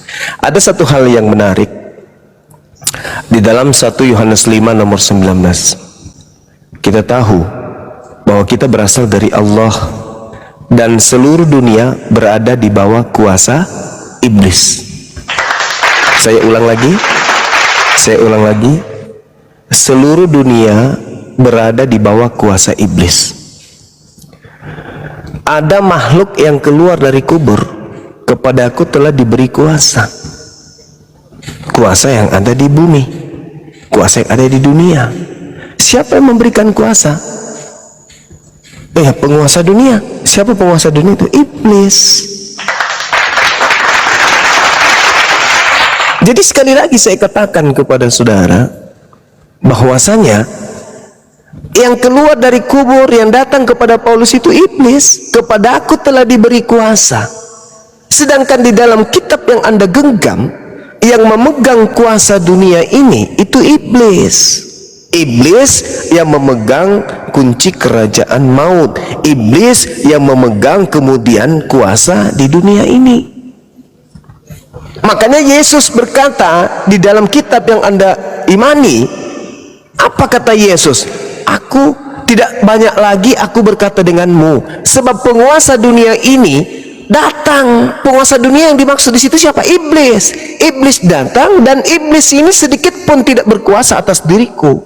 Iblis datang, tetapi iblis tidak berhasil kemudian mewujudkan cita-citanya terhadap diriku.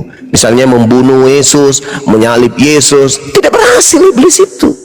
Maka yang disalib adalah pengganti daripada Yesus. Coba Anda pahami dengan baik. Tidak banyak lagi aku berkata-kata dengan kamu, sebab penguasa dunia ini yaitu iblis datang, dan iblis tidak berkuasa sedikit pun atas diriku. Yohanes 14 nomor 30. Yohanes 12 nomor 31. Sekarang berlangsung penghakiman atas dunia ini. Sekarang juga penguasa dunia ini akan dilemparkan keluar. Keluar dari mana? Keluar dari mana penguasa dunia ini? Keluar dari kubur. Penguasa dunia dilempar keluar dari kubur. Itulah dia keluar. Datanglah Maria pagi-pagi. Apakah kau melihat Tuhan kami? Malaikat itu berkata, pergilah ke Galilea, dia akan menemui kamu di sana. Padahal itu Ibilisis. Itu bukan malaikat. Sejak kapan kemudian ada sejarahnya malaikat datang bertemu dengan Maria? Tak ada cerita malaikat itu datang kepada Nabi Musa, datang kepada Nabi Ibrahim. Malaikat datang ke Maria ngapain? Yang ditemui oleh Maria di kubur itu sudah Ibilisis. Yang datang mengaku kepadaku telah diberi kuasa itu Ibilisis. Yang mengaku kemudian di Pulau Patmos, akulah Yesus, akulah bintang timur, bintang gilang gemilang. Itulah Ibilisis yang menghantarkan kalian menjadi Kristen, sehingga melantik Ibilisis ini setara dengan Bapa. Yesus andai saja hidup hari ini, kita tanya, sini duduk bro, aku mau tanya samamu, kamu ngajar selama berapa tahun di Yahudi? 3 tahun. Sebagai dosen, ya. Sebagai guru, ya. Pembimbing, ya. Sebagai domba, ya. Gembala kan, ya. Apa yang kau ajarkan? Endingnya ajaranmu kepada mereka apa? Kau Tuhan yang datang dalam rupa manusia? Oh enggak, siapa bilang? Mana ucapanku yang mengatakan itu? Nggak ada. Itu kan sangkaan Lukas, sangkaan Paulus. Itu ucapan saya nggak? Bukan kan? Yes, bukan juga ucapan lu. Ya udah. Dan saya berpesan waspada kepada Yesus palsu yang datang tugasnya menyesatkan manusia. Nah, itu yang terjadi. Makanya ketika Anda berkata Yesus tidak ada nama di atas muka bumi ini, ya itu karena Anda mencoba mendudukkan Yesus anak Maria dengan sibilisisis yang mengaku Kristus. Anda diselamatkan menurut Anda dengan nama Yesus. No, Yesus menyelamatkan Bani Israel apabila Bani Israel mau mendengarkan perintahnya. Apa itu? Kenali Tuhan Bapa satu-satunya Tuhan, dan kenali aku sebagai utusan Tuhan. Itu bisa kamu dapatkan hidup kekal. Tak ada itu menyembah aku mati menebus mereka dengan darah. Enggak ada yang kayak gitu. Itu ajaran Kristen yang sudah mendapatkan bisikan dari Kristus. Kristus yang mana? Ya Kristus yang menggenapi nubuatan Yesus. Matius 24. Sebab Yesus palsu, Kristus palsu akan datang dan melakukan banyak mujizat sekiranya mungkin menyesatkan orang-orang pilihan. Kalau murid-murid Yesus, orang-orang pilihan saja disesatkan oleh Kristus palsu ini, apalagi pendeta. Begitu saudara. Saya ingin tanya dulu kepada Pak Pendeta, biar kita nggak terlalu lama bernarasi, biar singkat-singkat aja. Siapa penguasa dunia menurut Bible?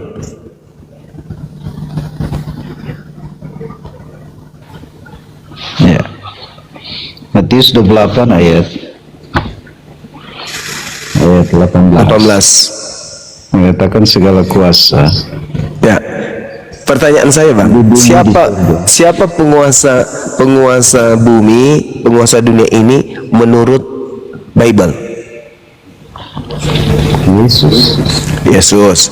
Siapa penguasa dunia menurut Yesus? Yesus di dalam Bapa. Salah. Siapa penguasa dunia menurut Bible? Yesus, Kristus. Nah, pertanyaan selanjutnya, siapa penguasa dunia menurut Yesus? Jawabannya, menurut Yesus penguasa dunia itu adalah iblis. Di mana dalilnya? Yohanes 12 nomor 31. Berarti Pak Pendeta tidak mendengarkan tadi ajaran saya. Yohanes 12 nomor 31, Pak Pendeta, Yesus berkata penguasa dunia ini akan dilemparkan keluar, yaitu iblis. Itu ucapan Yesus, Bang, di Yohanes 12 nomor 31. Sedangkan Matius 28 itu muncul belakangan setelah beberapa tahun Yesus sudah tak ada di bumi. Penguasa dunia menurut Yesus adalah sibilisis. Muncul Matius 28 nomor 18, itu ditulis tahun 60-an. Dan tidak diketahui siapa penulisnya. Belakangan dikatakan itu Yesus, itu Matius. Sedangkan Yesus yang mengatakan penguasa dunia itu adalah sibilisis, penghakiman dunia atas dunia ini, dan sekarang juga penguasa dunia ini akan dilemparkan keluar. Siapa penguasa dunia menurut Yesus yang dilemparkan keluar itu? Iblis, Bang. Jadi menurut Yesus penguasa dunia adalah iblis. Menurut Kristen penguasa dunia adalah Yesus. Dari situ aja sudah terlihat timpang sekali. Yesus mengatakan penguasa dunia adalah Yesus, adalah iblis. Kristen berkata penguasa dunia adalah Yesus. Berarti Yesus sama dengan iblis. Berarti iblisnya berpura-pura mengaku Yesus. Kebetulan Yesus berkata, waspadalah kepada penyesat yang datang kepadamu dengan memakai namaku Yesus dan berkata akulah Kristus. Dia akan menyesatkan banyak orang. Berarti penyesatnya bernama Yesus, gelarnya Kristus, disingkat Yesus Kristus. Benar Anda mengatakan bahwa penguasa dunia adalah Yesus Kristus, sedangkan Yesus berkata penguasa dunia adalah iblis. Berarti Yesus Kristus yang Anda maksud adalah iblis yang berpura-pura memakai nama Yesus alias sang penyesat yang dinubuatkan oleh Yesus. Saya kira itu udah final. Bagi saya itu udah final. Nggak ada lagi yang perlu diperbincangkan. Silakan. Ya, mungkin closing dari saya ya. Ya, silakan. Makasih ya Bang Suma. Siap 86. Kematian Yesus di kayu salib itu ya mengerjakan keselamatan bagi manusia ya. Dalam 1 Korintus 15 ayat 4 bahwa ia telah dikuburkan, bahwa ia telah dibangkitkan, pada hari ketiga dia dibangkitkan. Nah, kematian dan kebangkitan Yesus itu nyata terjadi dalam sejarah ya. Bahkan ditulis dalam Matius 28 ayat 6, Markus 16 ayat 6, Lukas 23 ayat 4, membuktikan bahwa Kristus bangkit dari antara orang mati. Dan kematian dan kebangkitannya memberi pengharapan bagi kita bahwa setiap orang yang percaya kepadanya diberikan hidup kekal. Makanya Markus 16 ayat 18, setiap mereka yang percaya beri diri dibaptis dan selamat. Bagi yang tidak percaya, mereka ada di bawah hukuman. Itu saja. Terima kasih Bang Suma dan teman-teman, Bang Arif, semuanya terima kasih ya. Ya, sama-sama. Ya. Siap, Pak Pendeta. Terima kasih. Ya, silakan. Jadi teman-teman sekalian, sebelum diambil alih, ada hal menarik ya dari guru saya mengajarkan dalam Matius 4 nomor 8, dan iblis membawa Yesus ke atas gunung yang sangat tinggi, dan iblis memperlihatkan kepada Yesus semua kerajaan dunia dengan kemegahannya. Apa ini maksudnya? Apa maksudnya? Apa maksudnya kemudian iblis menggurui Yesus dengan membawa Yesus ke gunung yang paling tinggi dan menunjukkan segala kemegahan dunia, kerajaan dunia ditunjukkan oleh iblis kepada Yesus? Ini sebenarnya penguasa dunia ini iblis apa Yesus? Hei, manusia-manusia yang tak kebagian akal, Yesus dibawa oleh iblis, Yesus didikte oleh iblis, Yesus diperlihatkan kemegahan, kejayaan, kemudian dunia ini dengan kerajaannya. Siapa penguasa dunia menurut Bible? Penguasa dunia menurut Bible itu iblis. Hei, kalian manusia-manusia yang tidak kebagian akal, baca itu Bible. Yesusnya dibawa oleh iblis. Iblis menggurui Yesus. Yesus, sini kau, kuperlihatkan segala kuasa kemegahan dunia. Tengok, dan aku akan memberikan kuasa dunia ini seluruhnya apabila ente menyembahku. Berhasil tak kemudian iblis menggoda Yesus untuk menyembah iblis? Tidak. Berarti kuasa dunia tidak diberikan kepada Yesus dan Yesus tidak menerimanya. Lalu iblis yang punya kuasa ini memberikan kepada siapa? Hei, manusia-manusia yang tak punya akal, kepada siapa iblis kemudian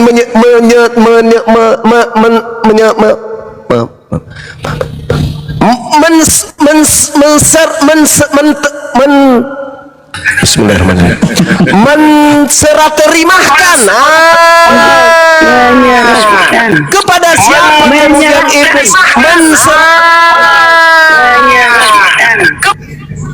kepada siapa iblis kemudian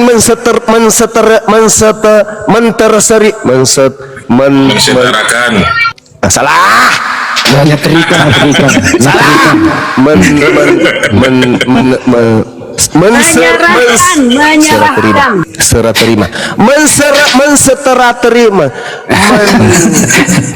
Sertiwa. Kepada siapa iblis kepada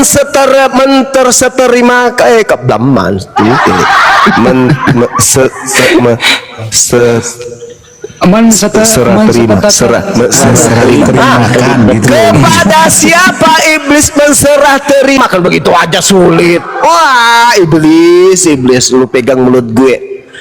Kepada siapa iblis menserah terimakan kuasa tersebut? Di dalam Lukas 4 nomor 6, ketika iblis gagal mencoba Yesus, iblisnya mundur dan mencoba menunggu waktu yang tepat.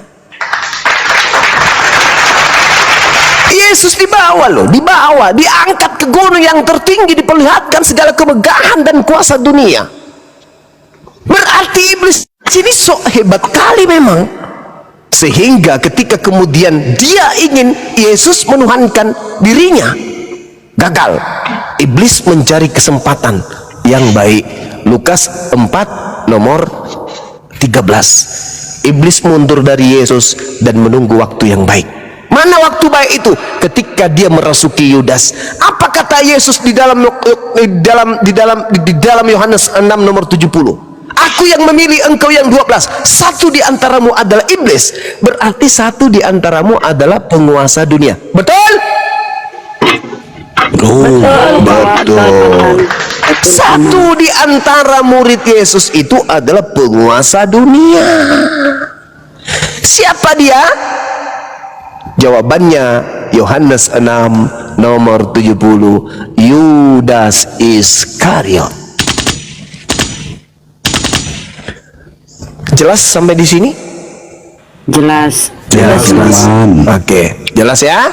Maka wajar kalau Paulus dibisikin, Kristus telah menebus Kristen dari kutuk hukum Taurat dengan jalan menjadi kutuk karena Kristen, sebab ada tertulis, terkutuklah orang yang mati di atas tiang salib. Tertulis di mana?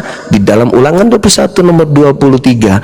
Tuhan mengutuk pelaku dosa sehingga digantung di atas salib. Berarti yang digantung di atas salib ini adalah orang yang dikutuk Tuhan. Yang dikutuk Tuhan itu di dalam Matius, di Amsal 17 nomor 23 adalah orang pasif pemakan suap. Siapakah yang makan suap?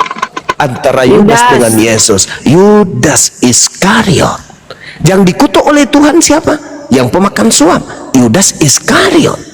Yang mati digantung adalah orang terkutuk. Siapa yang terkutuk? Pemakan suap. Siapa pemakan suap? Yudas Iskariot. Siapa penguasa dunia? Iblis. Siapa iblis itu menurut Yudas di antara ke-12 muridnya? Menurut Yesus di antara ke-12 murid? Yudas Iskariot. Matius 12, angkatan jahat minta suatu tanda. Tanda yang diberikan adalah anak manusia keluar dari kubur pada hari ketiga. Siapa dia yang digantung dan keluar dari kubur? Yudas Iskariot, iblis. Ayo, mau lari kemana? Pantas aja pendeta Yunus lari. Gitu teman-teman. Jadi iblis menserah terimakan, makasih. Iblis menserah terimakan kemudian kuasa dunia kepada penggantinya, sehingga dia mengatakan, pergilah ke seluruh dunia, jadikanlah seluruh bangsa menjadi ikutku.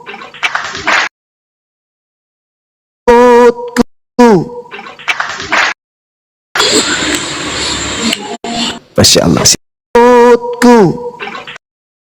Tamu ya, Junedi Kristen. Pak Junedi Kristen. Ya Bu, saya Kristen Bu, saya Kristen. Oh, silakan Bang. Mereka ya. Sebentar ya, kita sapa lagi Hitachi Kristen juga. Hitachi. Alhamdulillah Muslim. Oh, silakan Pak Junedi. Iya. Bun, sebentar bun. Hitachi ada yang mau disampaikan? Mohon maaf. Silakan. Langsung turun ya, lanjut.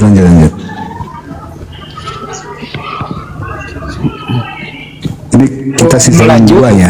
Sebelum lanjut teman-teman, saya ada informasi kepada seluruh masyarakat Indonesia, khusus masyarakat Sulawesi Selatan, bagi yang ingin berwisata di tempat disertai dengan angin-angin segar sepoi-sepoi, bisa nginep di Rumah Hobbit. Hasil rilis Rumah Hobbit binaan Bang Juma masuk 10 besar dikunjungi oleh pengunjung di seluruh Indonesia. Allah Akbar. Selamat untuk Selamat Rumah Hobbit. Bukan seluruh Indonesia Bang Handi, sekabupaten Goa itu, mohon maaf Bang Handi salah informasi.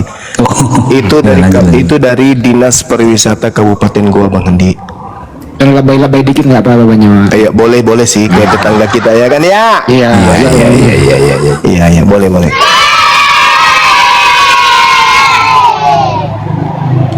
Alhamdulillah malam ini tamu dari Karang Taruna juga pada camping di tempat kita, Masya Allah. Wah, silakan Bang Junedi, mau ambil dari tema dari Bang Junedi atau Makasih, Bang. dari kita? Ya, saya mau ini Bang, apa namanya, mengenai penguasa dunia tadi Bang, kan di situ. Oke, siap. Jadi siapakah penguasa dunia ini gitu ya? Oke ya? Iya, menurut ini hanya menurut pemahaman kami Bang sebagai orang Kristen. Ya silakan nanti sama Bang Juma. Silakan Bang Juma. Ya silakan Bang. Jadi menurut Alkitab, ya kita lihat konteksnya siapa penguasa dunia ini. Nah di situ adalah Allah sebagai penguasa karena Allah adalah pencipta dan penguasa dunia ini. Allah memiliki kekuasaan yang tidak berubah walaupun manusia sudah jatuh dalam dosa. Nah Allah mengatur dan mengendalikan seluruh isi alam semesta ini Bang, seluruh isi dunia ini. Nah di mana Allah disebut sebagai penguasa dunia, Allah juga sebagai pemilik, Allah sebagai penguasa dan hakim umat manusia. Nah di situ. Nah jangan heran Bang, iblis juga sebagai manusia. Kenapa? Karena ketika manusia sudah jatuh di dalam dosa, ya, iblis juga disebut penguasa dunia setelah umat manusia itu jatuh dalam dosa. Nah, iblis ini Bang berkeliaran di bumi-bumi dan di mana-mana Bang sebagai pemimpin pasukan roh-roh jahat dia Bang. Nah, benar apa yang dikatakan tadi bahwa di dalam Yohanes 12 ayat 31 Yesus juga menyebut iblis sebagai penguasa dunia ini. Paulus juga menyebut iblis juga sebagai penguasa kerajaan angkasa Bang. Ya di dalam Efesus 2 ayat 2 dan di situ, dan sebagai ilah dunia ini menurut 2 Korintus 4 ayat 4. Nah disitulah justru itulah kematian Tuhan Yesus merupakan titik di mana penguasa dunia ini akan diusir Bang, kan di situ dia. Nah jadi penguasa dunia ini dilihat konteksnya Bang, kan di situ dia. Allah penguasa dunia ya setelah apa yang saya sampaikan tadi, di mana kriterianya dia adalah penguasa, pencipta, pemilik, penguasa dan mengendalikan seluruh isi dunia ini. Nah kalau iblis dikatakan sebagai penguasa itu setelah umat manusia jatuh di dalam dosa. Itu saja yang ingin saya sampaikan Bang. Terima kasih. Ya baik. Ya baik. Di dalam ajaran Kristen dikatakan begini di Galatia 5 misalnya ya. Dikatakan oke, saya aneh dulu Bang. Galatia 5 berapa saya baca Bang? Ya, Galatia 5 Galatia 5 nomor 1 lah misalnya kan ya. Oke, Galatia 5 supaya kita sungguh-sungguh merdeka. Kristus telah memerdekakan kita. Karena itu berdirilah teguh dan jangan mau lagi dikenakan kuk penghambaan. Pertanyaan saya Bang, kira-kira kalau seperti ini keadaannya, ini iblis mau bekerja ke Kristen apa? Bagaimana pola iblisnya bekerja ke kalian? Kira-kira nih, Kristen, ya iblis, nyembah Tuhan yuk. Oh enggak dong, saya kan sudah dibebaskan, dimerdekakan. Jadi iblisnya bingung nih, mau mencobai Kristen ini gimana ceritanya? Kok mirip-mirip kita nih? Gimana kira-kira? Ayo, Efesus 2 nomor 15. Dengan matinya Kristus di atas salib, Kristus telah membatalkan hukum Taurat beserta segala perintah ketetapan yang ada di dalamnya. Kira-kira iblis datang mau ngapain ke Kristen? Hei Kristen, iya paman Blis, jalankan hukum Taurat dong. Orang Kristen mengatakan, oh sorry lah, ya kami sudah dibatalkan Taurat untuk kami. Jadi kira-kira iblisnya bingung nggak tuh sama Kristen ini? Tidak ada lagi aturan. Segala sesuatu halal bagiku. Segala sesuatu boleh untukku. Lalu apalagi kerja iblis ke Kristen ini kira-kira? Hah? Orang Kristen, iya paman Blis. Apa Blis? Kamu ini ya, kamu sembah selain daripada Tuhan dong. Siapa Blis? Ya entah Yesus kah, yang manusia anak Maria kau sembah? Sorry ya, kami udah menyembahnya loh. Jadi kira-kira godaan seperti apa lagi nih yang ditujukan kepada iblis, kepada Kristen? Kira-kira semua pelanggaran-pelanggaran yang ditanamkan sebagai tatanan kepada Bani Israel, semuanya dihancurkan dan sudah dilebur di dalam kekristenan. Lalu iblis kira-kira mau mencoba Kristen ini, apa cobaannya kira-kira? Bersinah. Ajak Kristen bersinah dong. Kristen, sini. Ya apa? Bersinah yuk. Gak boleh kami bersinah. Kenapa gak boleh? Kalaupun kami bersinah,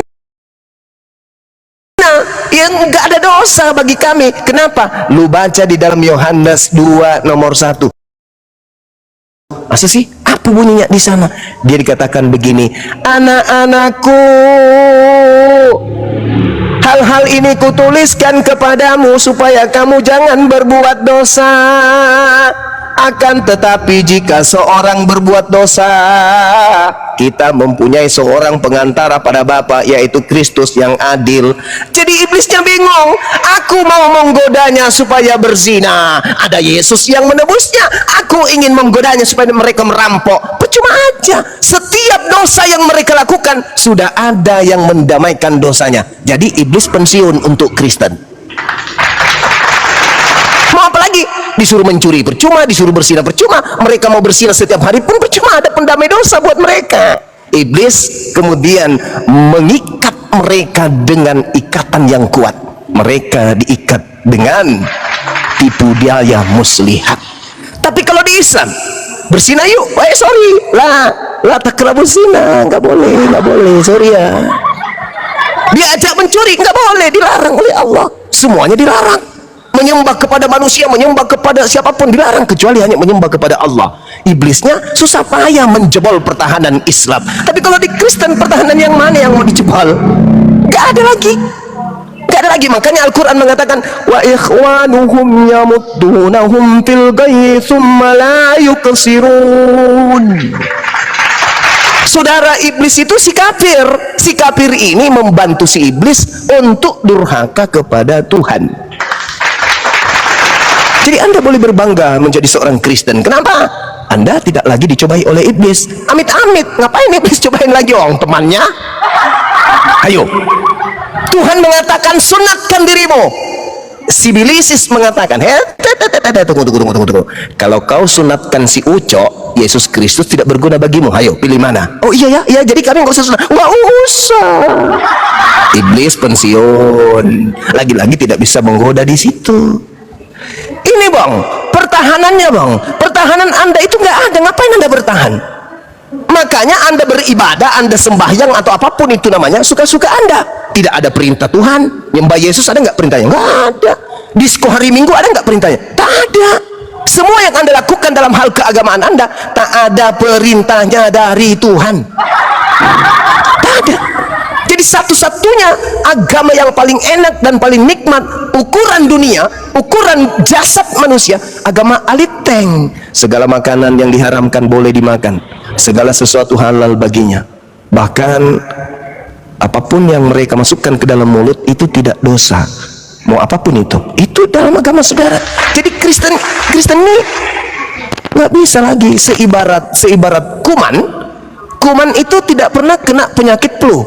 Kuman tidak pernah kena sampar. Kuman tidak pernah kena tumor. Kuman tidak pernah kena bisul. Kenapa? Dia sendiri kuman. Nggak pernah lagi dibisikin setan. Ngapain mau dibisikin setan? Oh, dia sendiri ada etan. Piye toh? Seperti itu, saudara. Jadi coba Anda renungkan. Ketika kemudian Yesus mengatakan waspadalah kepada sibilisis, penguasa dunia sibilisis ini menginginkan anak Adam semuanya ikut kepada dirinya ke dalam api neraka jahanam. Makanya Yesus mewanti-wanti, waspadalah kepada penyesat yang datang kepadamu dengan memakai namaku dan berkata, akulah Kristus. Mereka akan menyesatkan banyak orang. Itu pekerjaan Kristus, itu menyesatkan banyak orang tuh. Nah sekarang satu-satunya kandidat pengikut Kristus kan cuma Kristen. Hindu kagak, Buddha kagak, apatah lagi Islam. Sekira begitu saudaraku Junaidi. Coba Anda duduk yang tenang, gunakan akal sehat, tinggalkan dogma dan doktrin sejenak, mumpung saudara berdiskusi dengan saya. Silakan. Aduh abang ya kan. Nah di situ saya lihat tidak semudah itu bang. Ya abang bisa mengatakan bahwa kami ini sudah bersekutu dengan iblis. Ya justru ketika kami menerima Yesus Kristus sebagai Tuhan dan Juru Selamat pribadi kami bang. Ya kami harus patuh taat bang kan di situ dia. Nah kami harus mampu melawan tipu muslihat iblis. Ya sehingga kami ini tidak jatuh dalam dosa di situ bang ya. Dan bagaimana kami menjaga kehidupan kami ini harus kudus. Karena kami tahu kuduslah karena aku kudus kata Allah kan di situ dia. Nah itu. Nah dalam kehidupan kami sehari-hari bang sebagai orang Kristen ya, bagaimana kami harus menjadi surat Kristus yang terbuka bang di dalam setiap kehidupan kami sehari-hari bang ya, melayani sesama kami dengan penuh kasih ya, mengatasi bagaimana kami bisa mengatasi segala jeratan dosa, rasa bersalah dan rasa malu ya. Nah di situ karena Yesus sudah memerdekakan kami bang. Ya, dengan kematian itulah dia sudah memerdekakan kami. Nah, situ maka ya kami harus hidup taat, harus hidup kudus, menjalani kehidupan yang penuh dengan tujuan dan penuh sukacita dan kasih itu bang. Itu yang diutamakan dalam kehidupan kami bang. Nah, di situ ya kan. Jadi apa yang abang sampaikan tadi ya, orang Kristen ya mudah melakukan hubungan dosa, mudah mencuri atau mudah berzina dan sebagainya, itu sebenarnya merupakan satu kebohongan bang yang abang sampaikan di situ ya kan. Nah di situ dia bang. Jadi ya kehidupan kami ya ketika kami setelah menerima Yesus Kristus ya kami harus ya taat karena kami ini ya jangan membiarkan ya rasa kekuatan roh itu untuk mencobai kami. Nah di situ makanya kami Yesus katakan waspadalah. Nah di situ dia bisa berdoalah dan berjaga-jagalah supaya kamu tidak jatuh di dalam pencobaan bang. Nah disitulah kehidupan kami tidak seperti yang abang tuduhkan tadi bang. Di situ bang yang perlu saya sampaikan. Saya ingin bukti ucapan saudara. Tolong tunjukkan di dalam Bible larangan apa ya? Larangan makan babi. Coba. Larangan makan babi di dalam perjanjian lama itu abang ada bang di Imamat. Ya itu kitabnya orang Yahudi. Itu kan larangan. Itu kan udah dibatalin kan?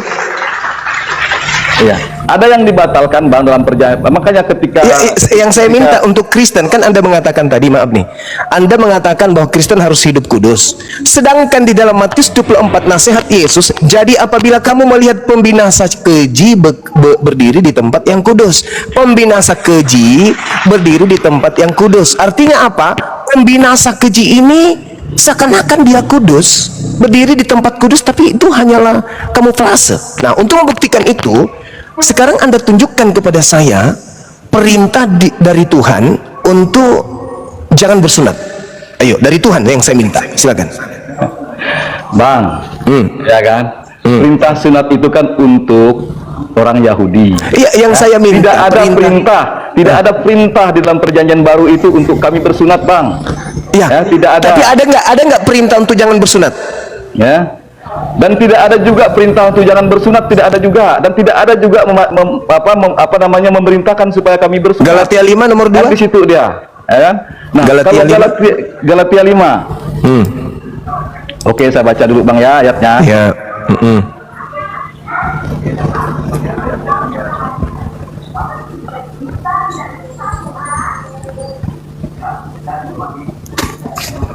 Karena masalah sunat dan sunat itu tidak masalah sebenarnya kami bang. Galatia 5. Ya, itu makanya. Siapa yang mengajarkan itu? Siapa yang mengajarkan itu? Paulus tahu Galatia 5 berapa tadi bang? Galatia 5. Galatia 5. Galatia 5 nomor 2 nomor 3. Itulah yang saya katakan kepada saudara. Kalian itu manusia yang paling hebat. Iblis tidak lagi mencobai kalian. Ngapain dicobai lagi Kristen ini? Untuk apa? Orang Kristen lebih kesetanan daripada setan. Coba. Bang, ayat itu kan bang yang berbunyi bahwa Galatia 5 ayat 2 itu menyatakan bahwa jika seorang menyuatkan diri maka tidak akan berguna bagi. Kata siapa itu? Itu kata siapa? Kata Paulus bang. Kata Paulus. Kalau kata Tuhannya gimana? Enggak bang, tetapi Paulus ini mengatakan untuk orang-orang yang bukan Yahudi bang. Iya. Dan di situ dia ayat itu. Sekarang bang, begini. ya? Sekarang begini. Di mana perintah bersunat kepada non Yahudi? Ya enggak ada juga. Ya tidak ada. Lalu untuk apa dalil ini dibuat oleh Paulus? Untuk apa dalil ini dibuat oleh Paulus? Untuk apa? Ya, maksudnya Paulus itu kan sunat hati loh bang, kan di situ ya kan? Nah di situ bukan berarti hati fisik hati kita yang disunat. Nah kita, ya maksud Paulus itu kita meninggalkan kelakuan kita atau perilaku kita yang tidak benar. Nah, sekarang benar. Nah, apa yang benar di Kristen? Apa yang benar? Yang perintah dari Tuhan yang diikuti Kristen itu yang mana? Coba tunjukkan ke saya. Perintah Contoh. Tuhan Yesus itu kan mengasihi, Pak, yang paling tertinggi. Enggak, tunggu. Yang dari Tuhan, bukan dari Yesus, dari Tuhan yang memperkenalkan dirinya kepada Bani Israel. Ada enggak perintah dari Tuhan Bani Israel yang dilakukan Kristen? Ada enggak? Ya, perintah yang utama itu Yesus Allah itu kasihlah Tuhan Allahmu dengan segenap hatimu kan itu ya. Perintah kedua tidak beda itu mengasihi sesama kita. Yang saya minta Yesus mengatakan bahwa itu perintah utama bang. Saudara, itu dia. Jangan bicara sendiri kawan, jangan bicara sendiri. Yang saya katakan perintah dari Tuhan Elohim yang dilakukan Kristen itu yang mana?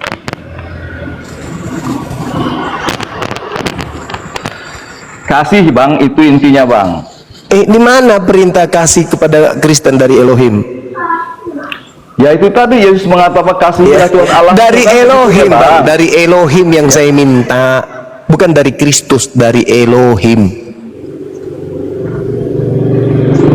Ada. Abang ini gimana sih ya kan di dalam perjanjian lama itu kan bang kan itu Allah kan memerintahkan Elohim itu memerintahkan kita harus hidup benar. Ya. Sekarang hidup benar benar yang diperintahkan oleh Elohim yang dilakukan Kristen yang mana? Bang, segala perintahnya itu kasih itu. Iya, yang mana perintah Elohim? Sebenarnya sunat-sunat yang abang sampaikan itu bukan bagian dari keselamatan loh bang bagi kami sebagai orang Kristen. Nah itulah makanya. Itu adalah tradisi Yahudi. Ya itulah kan? Orang Yahudi itulah itu memang harus disunatkan bang. Bicara sendiri dia, gila kayaknya orang ini. Yang saya minta itu Tuhan, perintah Tuhan Bani Israel yang Kristen lakukan itu yang mana? Nggak ada, Anda tunjukkan, nggak ada. Berarti Kristen ini benar-benar bebas merdeka. Kan kalian tidak boleh lagi diperhamba kan? Tadi Galatia 5-nya saya baca.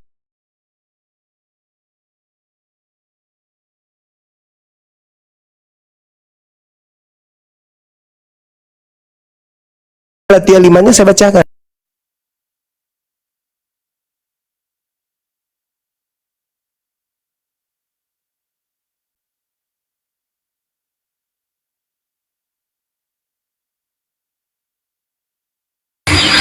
Aduh, kena tombak.